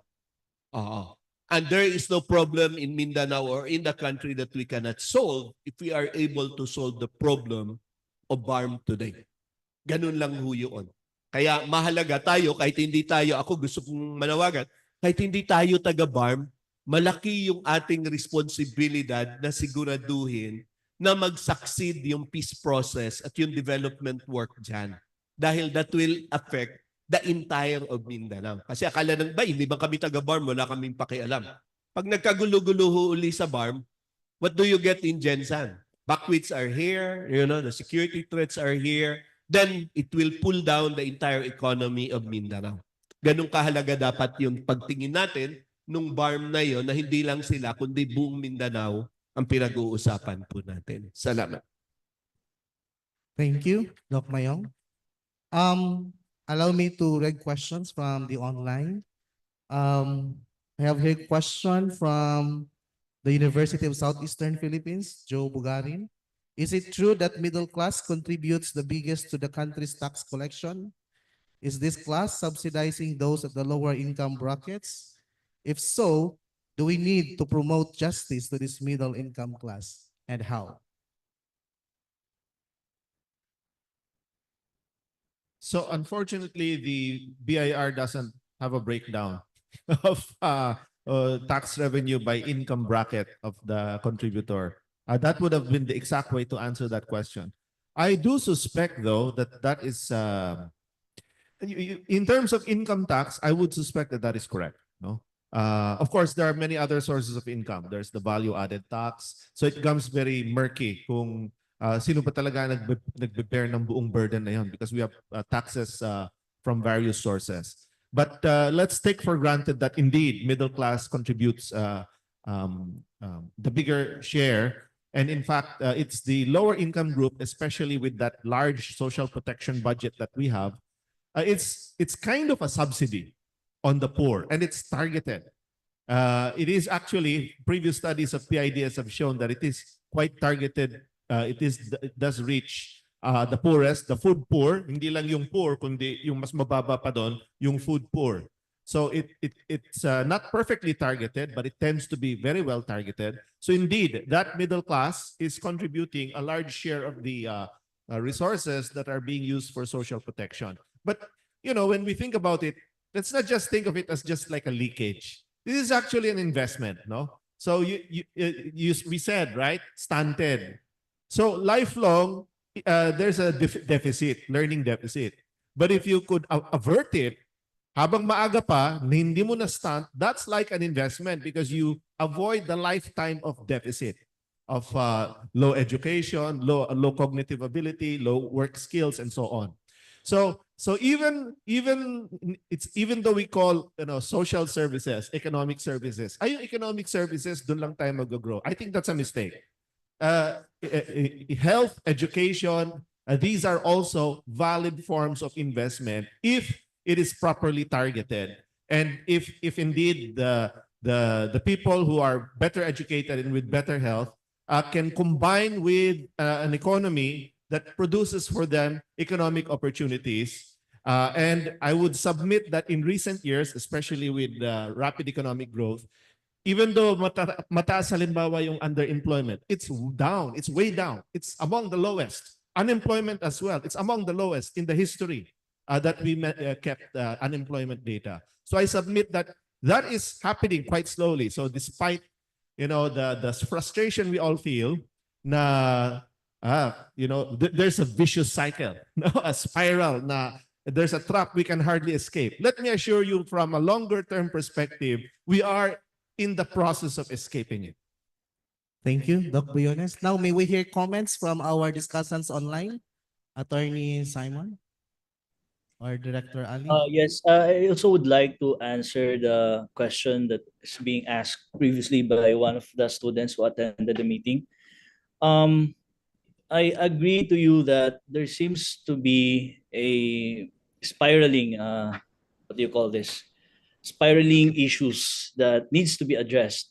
Now, in behalf of Kong Bambi, Kong Bambi is of the opinion that in order to resolve the issues of Mindanao, we must understand Mindanao and identify what are the efforts that are being undertaken so that moving forward, we will center our focus on issues left unattended and also to harmonize the projects that have already been initiated, ensuring that they complement each other. So as an initial step towards gaining a whole of society understanding of the issues in Mindanao, we recommended through the House Committee on Mindanao Affairs the holding of a regional ground consultation. So this initiative aims to foster stakeholder ownership in the policy development process and really to identify effective programs and projects tailored to each of the region's needs. So hopefully this consultation will serve as an opportunity also to reintroduce Minda to stakeholders in each region, highlighting Minda's mandate to coordinate, facilitate, and integrate initiatives that bring about sustainable development in Mindanao. So I guess we really have to go back to the real issues because it seemed that we are kind of lost what issues to focus on. So we might as well address what issues are left to be addressed. Thank you, Attorney Simon. Director Ali. Okay, so with that, let me proceed. Question from the on-site participant. Yes, ma'am.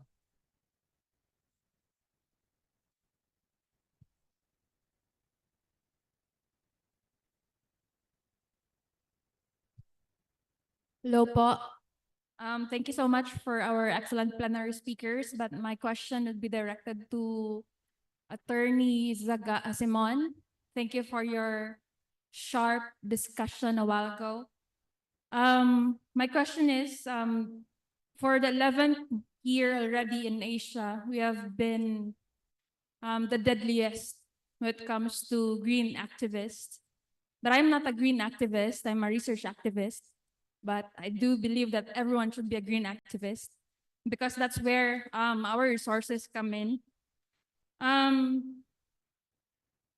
The environmental or agricultural land is a critical part of our environmental policies to promote sustainability. And I do commend the Representative Emano for the House bills and then the Republic Acts, but there is really no mention when it comes to environmental protection. Now, we're the deadliest when it comes, according to the international watchdog Global Witness. What is the accountability of the government side when it comes to this issue? Thank you po. Yes, that's a good question, no? Actually, in Mindanao, one of the problems is our rainforest protection. So that's one of the key issues that we are now trying to come up a solution with. So actually, Philippines, in terms of our participation to the climate change, is not that impactful. So there's really a need for the government to do more, especially on environmental protection. So actually, Kong Bambi Imano had the vision to really promote environmental protection, especially in Mindanao, since Mindanao is one of the sources of the food in the country. So I guess there's really a need to formulate more policies that will address environmental protection. And I can assure you that the good congressman will really push these initiatives. Thank you. Thank you, Attorney. Any comments, Brother Manuel? Just on the environment. I just came from Europe, and the European Union is very strong on ESG investment, and they will only support products that have a strong fundamentals in terms of investing in the protection of the environment, social and good governance. I just would like to cite the situation here in Tampakan, for example. It's a very controversial issue no? Pero yung sinasabi ko kanina, yung harmonizing the laws na sinabi ng isang department, ito, may contradictory laws naman, di ba? But just to inform you na I just read in the newspaper that the SM group of companies is a stockholder of SMI is actually divesting their interest. And there's a possibility that it will be bought by a Chinese company. And you know, I don't want to make a political statement here, but you know how the Chinese government really, you know, how they manage itong mga environmental issues. So that's an example of harmonizing the laws. So just a comment on the importance of protecting the environment in relation to development. Thank you for that insightful inputs, Doc Manny. Right now, I would like to cater one question from the online since Director Ali will not be joining the press conference. Is it okay? So for Director Ali, Engineer Ali, please. Andyan pa ba siya? Okay. Sige. While waiting, yes, Chancellor. Thank you, Kino. I'm very interested in this kasi although I'm working in Jensan, I'm from Lanao. And I had a chance to travel all places in Mindanao. Nagkataon lang na sa akadema ko ngayon kasi kung wala yata ako sa akadema, baka most of the time nasa parliamentarian street ako eh. Well, if you try to travel, I would assume that Mayong has traveled passing through Maging. Hindi ko makita yung seriousness ng protection of environment. Kaya nga kay attorney from Cagayan, nung pinutol na yung mga puno ng kahoy, part ng Lanao Sur, boundary ng Bukidnon, kaya binaha kayo sa Cagayan. All the way to Iligan, binaha kayo. Pero if you try to look at, nandun yung galing sa upstream, which is part of Lanao Sur, yung malaking flood affecting Cagayan de Oro, once upon a time at saka sa Iligan City. So ang point ko rito is, when it comes to a very important issue, there's no need to compartmentalize na ay ano ito ni national government, ay ano ito ni local government. Kasi paminsan doon nagkakaproblema eh. There's no need to compartmentalize in addressing a problem affecting not only one place, pero it's having a chain reaction to all of us. So sa akin, naghintay pa ako ngayon eh. Lagi ko nakikita, pinuputol yung mga kahoy, kay nginiros, but where is the dinar?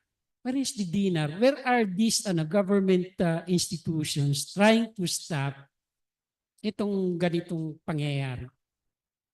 I do not know. Sa akin, kaya nga sabi ko kanina, yung joke ay very interesting kasi we keep on talking, protecting environment, pero ano pa sa din nagkaroon ng flood, everybody is affected. Saka naman mag-uusap, ganito. And I think, sa area ng Mindanao, ang daming pagtuunan ng pansin ng both government policy makers at saka sa private. Thank you, Kino. Thank you, Chancey. May comment po ba yung ating discussants? Or addition? None? Okay. Doc Mayong? Two things siguro dun sa kay Chancellor na comment. Kaya in the discussion on federalism, it's where I was engaged in a debate with Nene Pimentel and Dr. Abueva. How do you divide Mindanao? No? At ang discussion is really to settle in the concept of a bioregion when you develop a state in Mindanao. So Mindanao could be divided into 3 states lang. No? Technically, because of a bioregion concept na hirap naman na yung baha galing doon sa Lanao Sur mo, pero yung tubig niya bababa dito sa downstream. Parang kagaya din sa atin, di ba? Typical sa Jensan. Umulan lang sa Tupi, ang baha, walang ulan sa Jensan pero ang baha nandito. So I think that's one way of addressing organizationally in the bureaucracy getting away of a national and local. The only problem with the federalism project at the recent time, we said, mahirap mag-federal ngayon kasi wala ng pera yung mga regions. Then brings me back to the issue of tax. 70% of the income in this country is generated in Metro Manila. So, pwede naman kayong mag-federal, pwede kayong mag-state, wala lang kayong pera. Yun yung bottom line nun. Because if we count, fiscal side, 3 lang talaga yung nag-generate ng income para sa buong bansa because of the Imperial Manila thing. Historical yan. Lahat ng factory, everything nandoon sa kanila, pati big companies doon nagbabayad ng tax. So pag nag-federal ka, nagtayo ka ng estado, may estado ka dito, wala ka lang pera. Kasi 70% from the national and we are all subsidized. No? So that's an important point. That's why despite our love for federalism, we could not support the call for federalism last time. Third, in terms of tax, middle class is today's middle class is contributing to tax. Ay, kung sila ho ay employed, ay nagbabayad ho ng tax yan.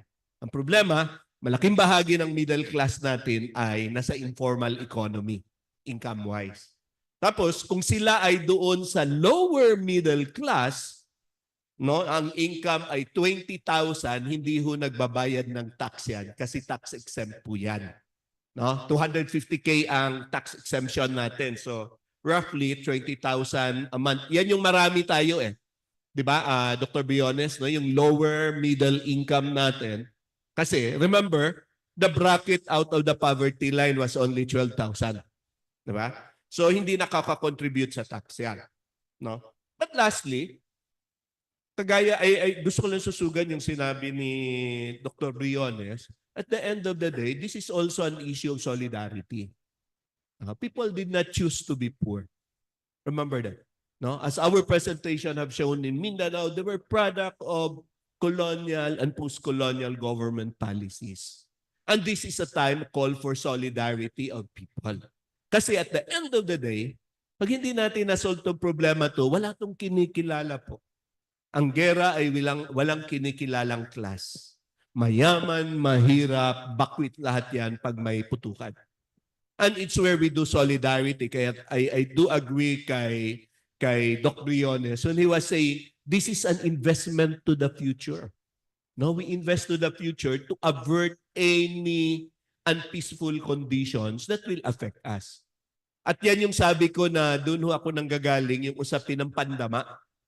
Kasi tayo, okay naman tayo, di ba? Middle class good tayo dito. Pero this is no longer just about us. This is about Mindanao. And anything happens in Mindanao affects us all in Mindanao. Maraming salamat. Thank you, Doc Mayong. I guess Engineer Ali is around. Yes, sir. Okay. Sir, you have a very interesting question here from an anonymous attendee. From the BARM perspective, how can the coordination between national and local government agencies be improved to ensure the successful implementation of development programs in Mindanao that will ensure expanding middle class in BARM and Mindanao? What are the biggest hurdles to effective collaboration that should be addressed? Yeah, thank you. Thank you for the questions. No, it's a very important question po. With regards po doon sa coordination concern, no, unahin po natin yung BARM and the national government. So with regards to the BARM and the national government, when you try to look at the organic law, the 11054, we were able to establish platforms na po to make sure na yung coordination po between the national government and the BARM government ay magiging maganda.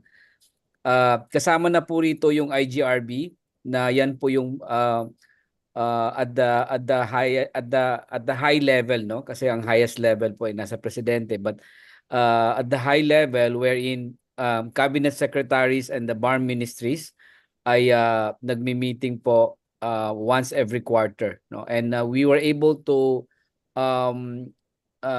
address a lot of issues po from the BARM's concern na kailangan pong ma-request, no, sa national government.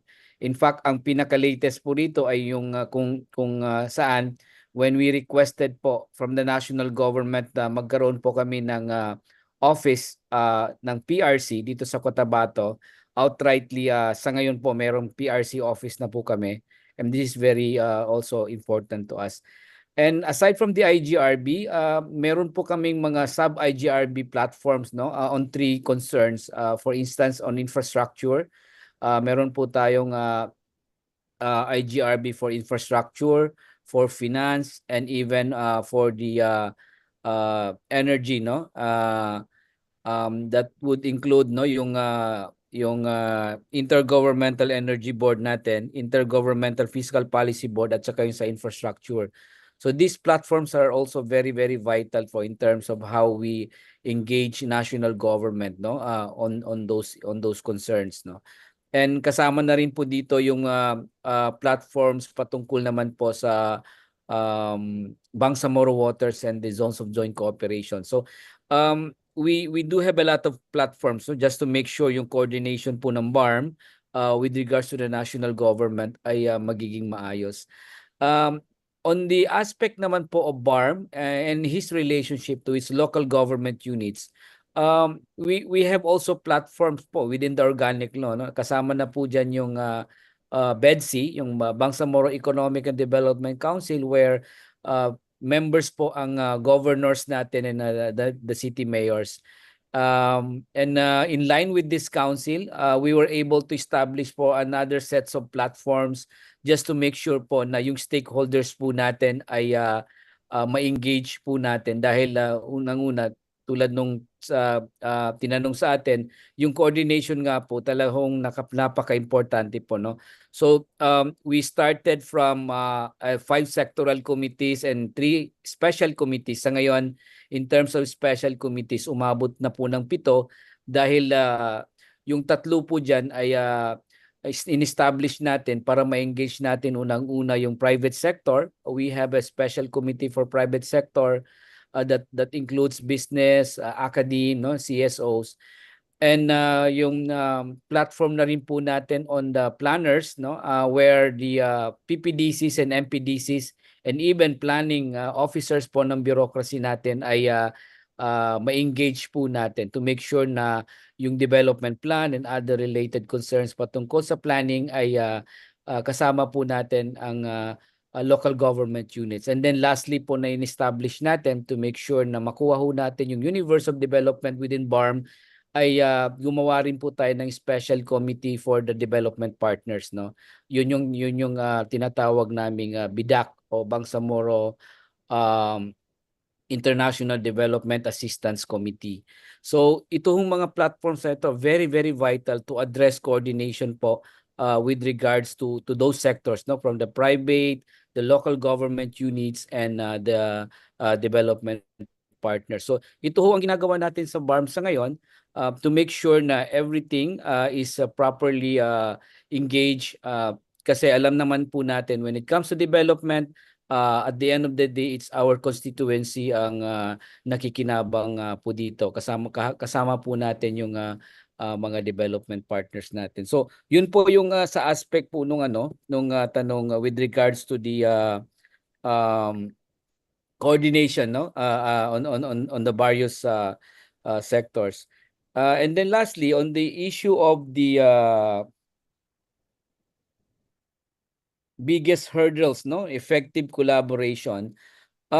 Initially, yung pagpapatakbo po ito ay very challenging, dahil kailangan mo talaga ma-engage yung mga bagay na yan that entails a lot of effort and even the manpower requirement po kakailanganin, no, for this one. Kaya nga po ngayon ang BARM government is continuously fast-tracking the hiring din po ng mga potential bureaucrats namin to make sure na mapunan po namin ng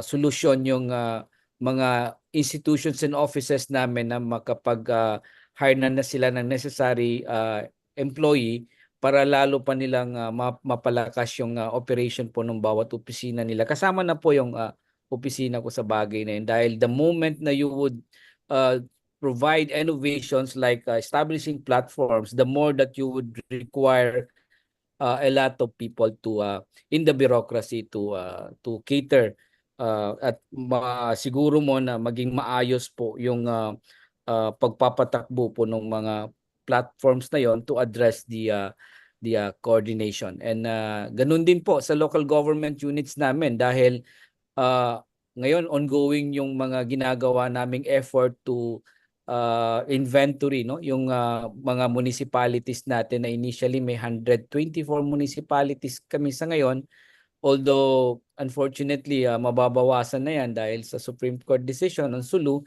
But again, with regards to those municipalities, yung status po nila on how they operate daily, no, kasi concern din po namin yan dahil sila po yung partner namin sa ground, no, ang ating mga municipal mayors and the municipality itself.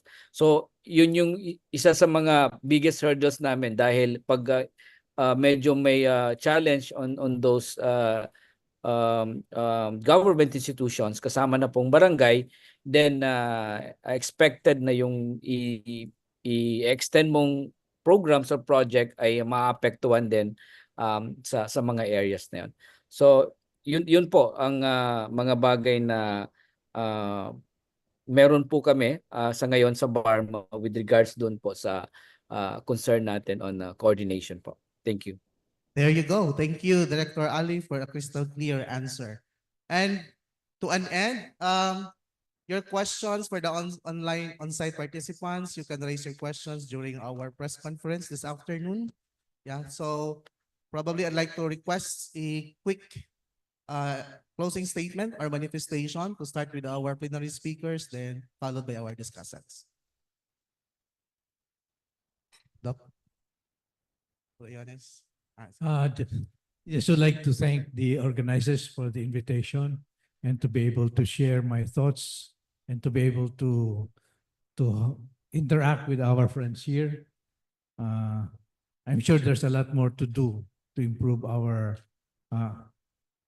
the plight of our people in this country. Thank you very much. So rather than recapitulation or closing, I'd like to take off on follow up on some coordination in BARM. Sorry to be introducing something new right now. There are actually potential for better coordination in BARM compared with national government. I'd like to point out the Ministry of Agriculture, Fisheries, and Agrarian Reform Engineer. I hope, I would strongly urge that you keep that set up rather than split it up and attempt to mirror the national government. Kasi the coordination of tenure issues and agricultural development at the national level is a mess. Sorry, mga taga-DA or taga-DAR. No? You really should combine into a single department because you cannot extricate tenure issues from agricultural development. But the fact that we have split the departments into agrarian reform and agriculture is a lost opportunity. Now, why? Consider, no? We have an agrarian reform program that has driven out the middle class from agriculture. You have sugarcane that is earning 50,000 pesos, well, 100,000 pesos per cropping. Let's say 100,000, ang laki na nun, no? Per hectare net, no? But if it's just 1 hectare, 100,000 pesos divided by 12, that does not meet even your poverty threshold, right? So they're not full-time farmers if you're 1 hectare. But if it's 5 hectares or 10 hectares, this moves you into the middle class territory. So I think we have to have a more realistic policy. We want to help all of our farmers indeed, but perhaps we can think of a transition where we do some consolidation of these very tiny parcels that we have.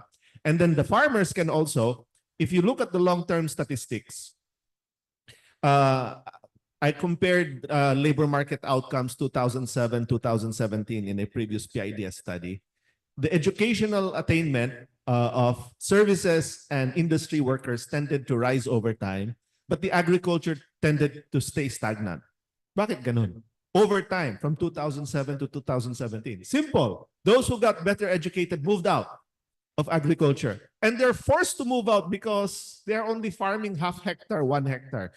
To keep them, they should be farming like 5 hectares, something like that. And you can only do that if you have a combination of agricultural development with tenure issues without, of course, reverting back to the harmful patterns of inequitable land distribution that we had in the past. So that's just one thought, recapitulating middle class and how some very important polity issues, there's a bigger potential to address them structurally in BARM compared with national government. So please take advantage of that opportunity. Thank you. Kagaya ng nasabi ko kanina, maraming hamon ang Mindanao. At bahagi ng tugon sa hamon na yan ay pagpapalaganap talaga ng kapayapaan.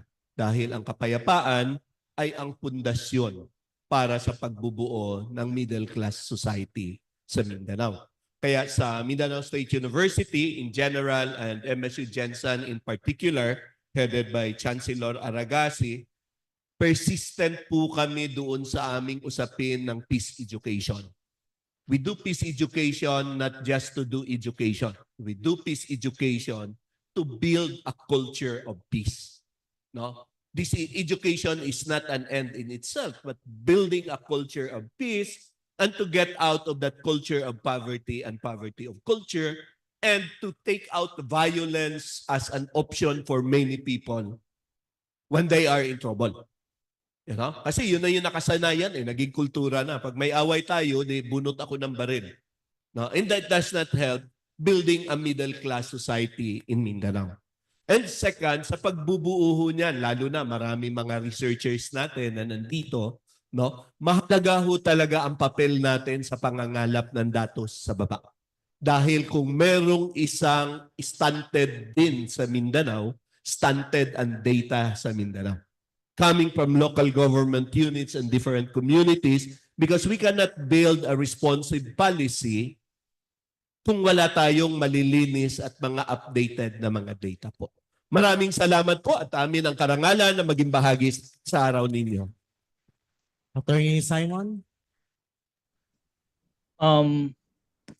Yes, as the chair of the House Committee on Mindanao Affairs, Kong Bambi is poised to collaborate on the formulation of measures and policies that are aimed at fostering peace and development in the region.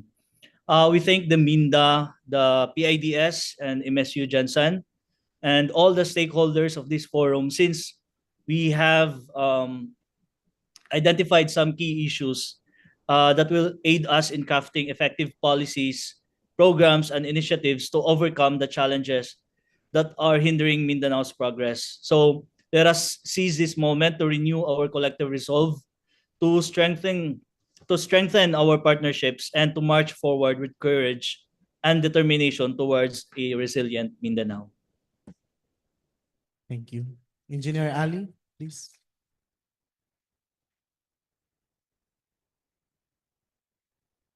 Your mic. Okay, thank you. Thank you po. Again, we're very thankful now for this opportunity that was given to us, especially forums like this now, where we were able, we will be given a chance to share our thoughts and our experience po since the establishment of the BARM in 2019. And rest assured po na kung hanuman yung nasimulan po namin, we'll continue to make it as effective as possible. And then at the end of the day, we hope and we are really trying our best to establish a very, very stable foundation for the BARM, especially the bureaucracy of the BARM, where we're very happy na with the recent Supreme Court decision. It's constitutional in terms of the structure and the setup and the system. We could already move forward with this type of governance that we have right now, which is somehow different to the national government. So with this, again, maraming salamat po sa pag-unlak niyo sa amin. Good afternoon. Thank you.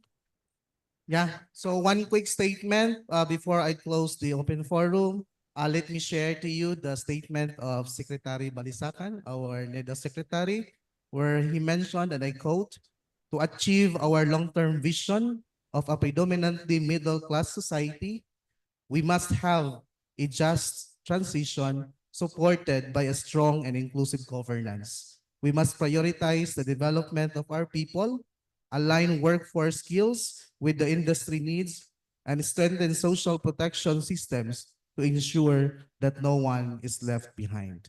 Shall we give a round of applause to our discussants and our plenary speakers, Dr. Briones, Dr. Aguja, Director Ali, Brother De Leon, and Attorney Simon. Let's give them a round of applause, please. There you go. Thank you so much. Back to you, Sir Ron.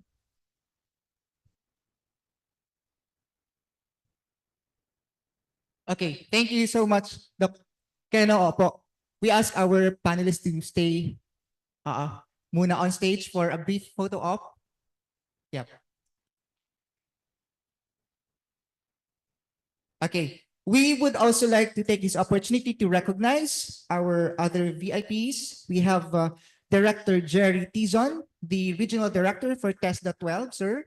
Maayong buntag. Good morning po. Welcome. We this with Ms. Alma Robles, the Chief Administrative Officer of TESDA 12, ma'am. Good morning. We also have Ma'am Diana Jane Sorongon Angkog from DIT SUD. Ma'am, good morning. We have Attorney Josemar Albano, Vice President of Holy Trinity College. Sir. Good morning po. Okay, so photo opportunity for our panelists. Sige po.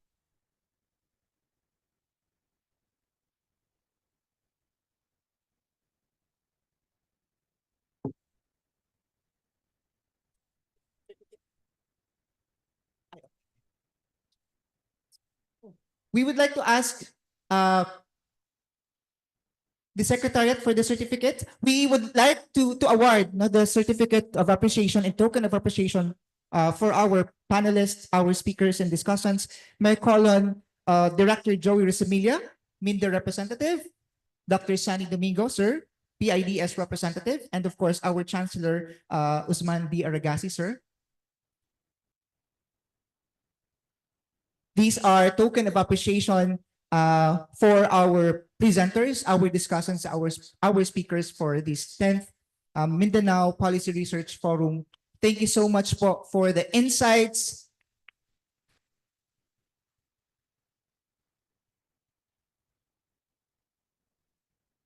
Okay, we also have with us Dr.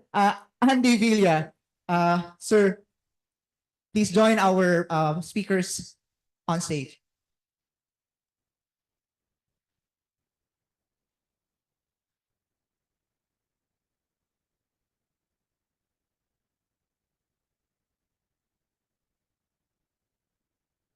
All right.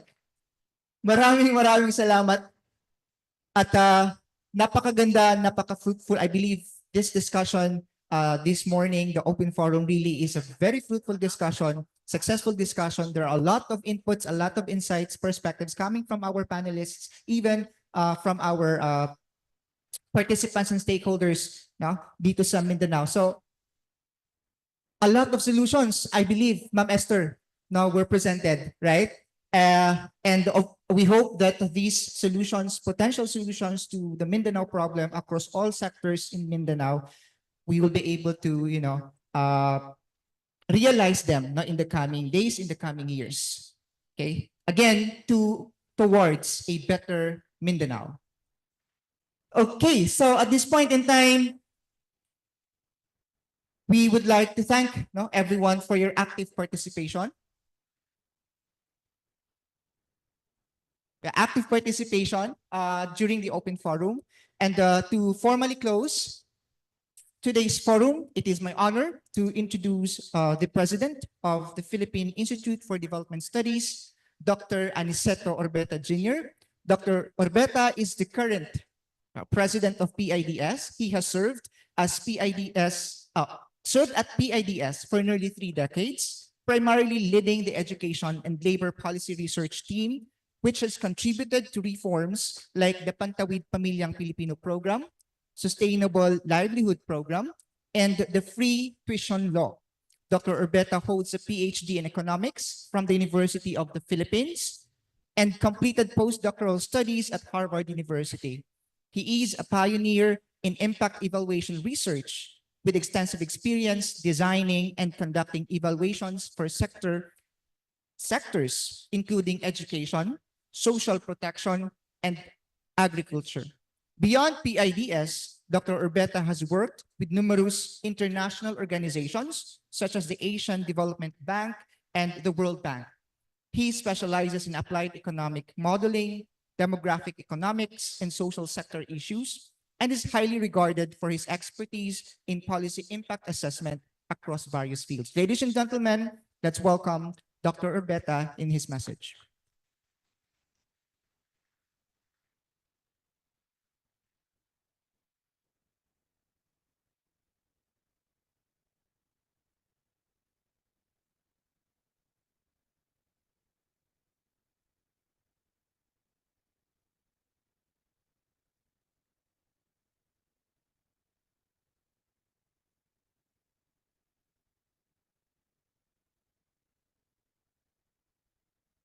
While we're waiting for, there are some technical issues. We would like to remind everyone that after this open forum, a lot will be served. Meron po tayong buffet outside, so please feel free to get to lunch.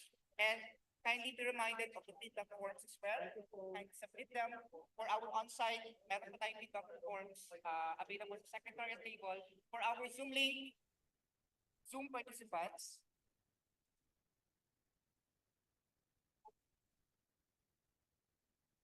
Sorry. All right. Again, we have our lunch outside. Kindly feel free to have your lunch after our forum. Also, please be reminded of the feedback forms. Kindly submit them to the secretariat table. For those joining us via Zoom online, a Zoom link will be given to you after the forum. So kindly submit them as well so that you can receive your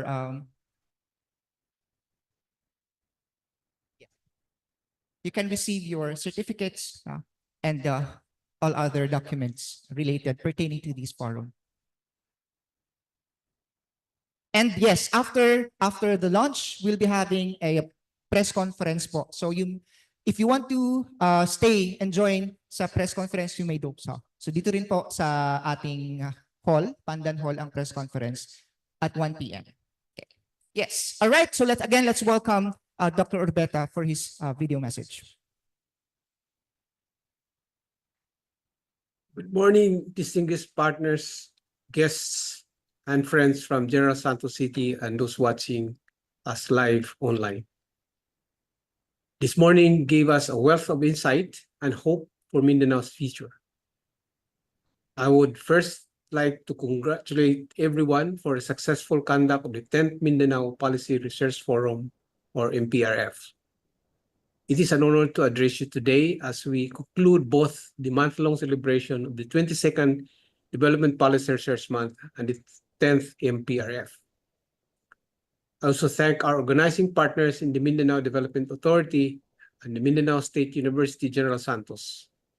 Mindanao's participation in the DPRM has been a crucial arm of holistic nation building and the promotion of actionable research in the last 10 years. I also appreciate our friends in the media. Your work ensures that we share our discussions here for the benefit of the greater public. Today's forum reaffirmed the importance of middle class as a catalyst for socio-economic development. PID's research validates the importance of the middle class, concluding that increasing the size and strength of the middle class is essential for our nation's stable development. As one of the largest income groups, the middle class sustains the economy by taking roles on both sides of the supply and demand, boosting consumption and production while generating employment. An expanded middle class lays a solid foundation for long-term economic stability. Yet, Securing a future for all necessitates addressing vulnerabilities that prevent the sustained growth of the middle class. As discussed in today's forum, the middle class is highly susceptible to changes, especially those brought by global megatrends like climate change and technological disruptions. Impact of global disruptions was highlighted most clearly by how we suffered during the COVID-19 pandemic. During the pandemic, we have witnessed a massive economic downturn and a consequent decline in the middle class, particularly the lower middle income brackets. Despite these challenges, our sustained efforts to rebuild and recover from the impacts of the pandemic puts us back on the path towards realizing Ambition 2040. Data from the PSA revealed that the country's gross national income per capita was already at 241,000 pesos in 2023, 15% higher than the 210,000 pesos per capita level in 2022. As of 2024, the Philippines is a lower middle income country poised to achieve even more. It is this upward momentum and our nation's aspirations for prosperity that shape the theme of the 22nd DPRM, securing a future for all by growing a resilient middle class. O sa mga sinubuan ng Binisaya, pagsiguro sa kaugmaon sa tanan, pinaagi sa pagpalambo sa usa ka malig-on nga middle class. This theme aligns with the 10th MPRF theme, Navigating Global Trends, Mindanao's Future, Opportunities and Strategies for Expanding Middle Class. Through this theme, we highlight the opportunities and challenges in expanding the Filipino middle class in the face of emerging global megatrends that can either accelerate growth or further widen disparities. The multi-pronged strategies needed to provide opportunities for expansion and new wealth creation will be front and center in our discussion on transforming the middle class into a more resilient driver of social good. I congratulate distinguished presenters and discussants who have shared the invaluable knowledge and insights on the multi-sectoral strategies we can employ to ensure resilience and inclusive growth. I thank our speakers for their insights that deepened our understanding and appreciation of the challenges and opportunities ahead of us. My heartfelt thanks to Chair Leo Tereso Magno of Minda, Chair Osman Aragasi of MSU General Santos, Dr. Roel Briones, Senior Research Fellow at PIDS, Dr. Mario Mayong Aguja, Dean of the College of Social Science and Humanities, MSU General Santos, Congressman Igini Vicente Bia Imano, District Representative of Misamis Oriental and Chair of Mindanao Affairs Committee, Engineer Muhajirin Ali, Director General of BARM BPDA, and Attorney Josimar Trinidad Albano, Chair of the Board of Trustees and Vice President for Administration of Holy Trinity College of General Santos City. I also wish to express my sincerest appreciation to our DPRM Steering Committee members for collaborating with us in this important celebration. To our partners, Bangko Sentral ng Pilipinas, National Economic and Development Authority, Department of Interior and Local Government, Civil Service Commission, Philippine Information Agency, Philippine Presidential Management Staff, Department of Budget and Management, Senate Economic Planning Office, and the Congressional Policy and Budget Research Department. Thank you so much for your continued support in the yearly DPRM. We are also grateful to the Commission on Higher Education, Bangsamoro Planning Development Authority, Department of Environment and Natural Resources, Department of Information and Communications Technology, Department of Trade and Industry, and Technical Education and Skill Development Authority for accepting our invitation to be part of the DPRM Steering Committee this year.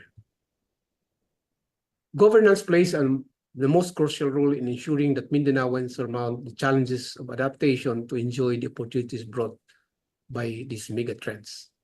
Our speakers today have shown us the ongoing efforts of local governments and the private sector in addressing these developmental hurdles and the many opportunities we have yet to take. Like every unique demographic in our diverse archipelago, The expansion of the middle class in Mindanao requires contextualized solutions. Still, its success ultimately means a step closer to realizing our nationwide ambition for a Philippine society where no one is poor. This event marks the end of the second Development Policy Research Month. We hope that we all learned much from these exchanges and can use this shared knowledge to secure a future for Mindanao and all Filipinos. Thank you very much.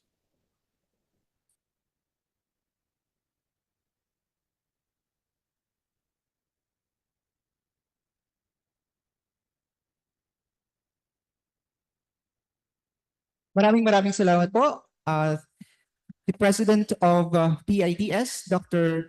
Aniceto Orbeta Jr. for the message. Okay, so that's it, our program for today. May we request everyone to please rise for a photo opportunity. Diyan na lang po tayo sa baba. Ang ating photographers po ang pupunta dito sa stage. Okay, para makuha po tayo lahat. So request po nila na tumayo daw po. Tayo po tayo. Okay.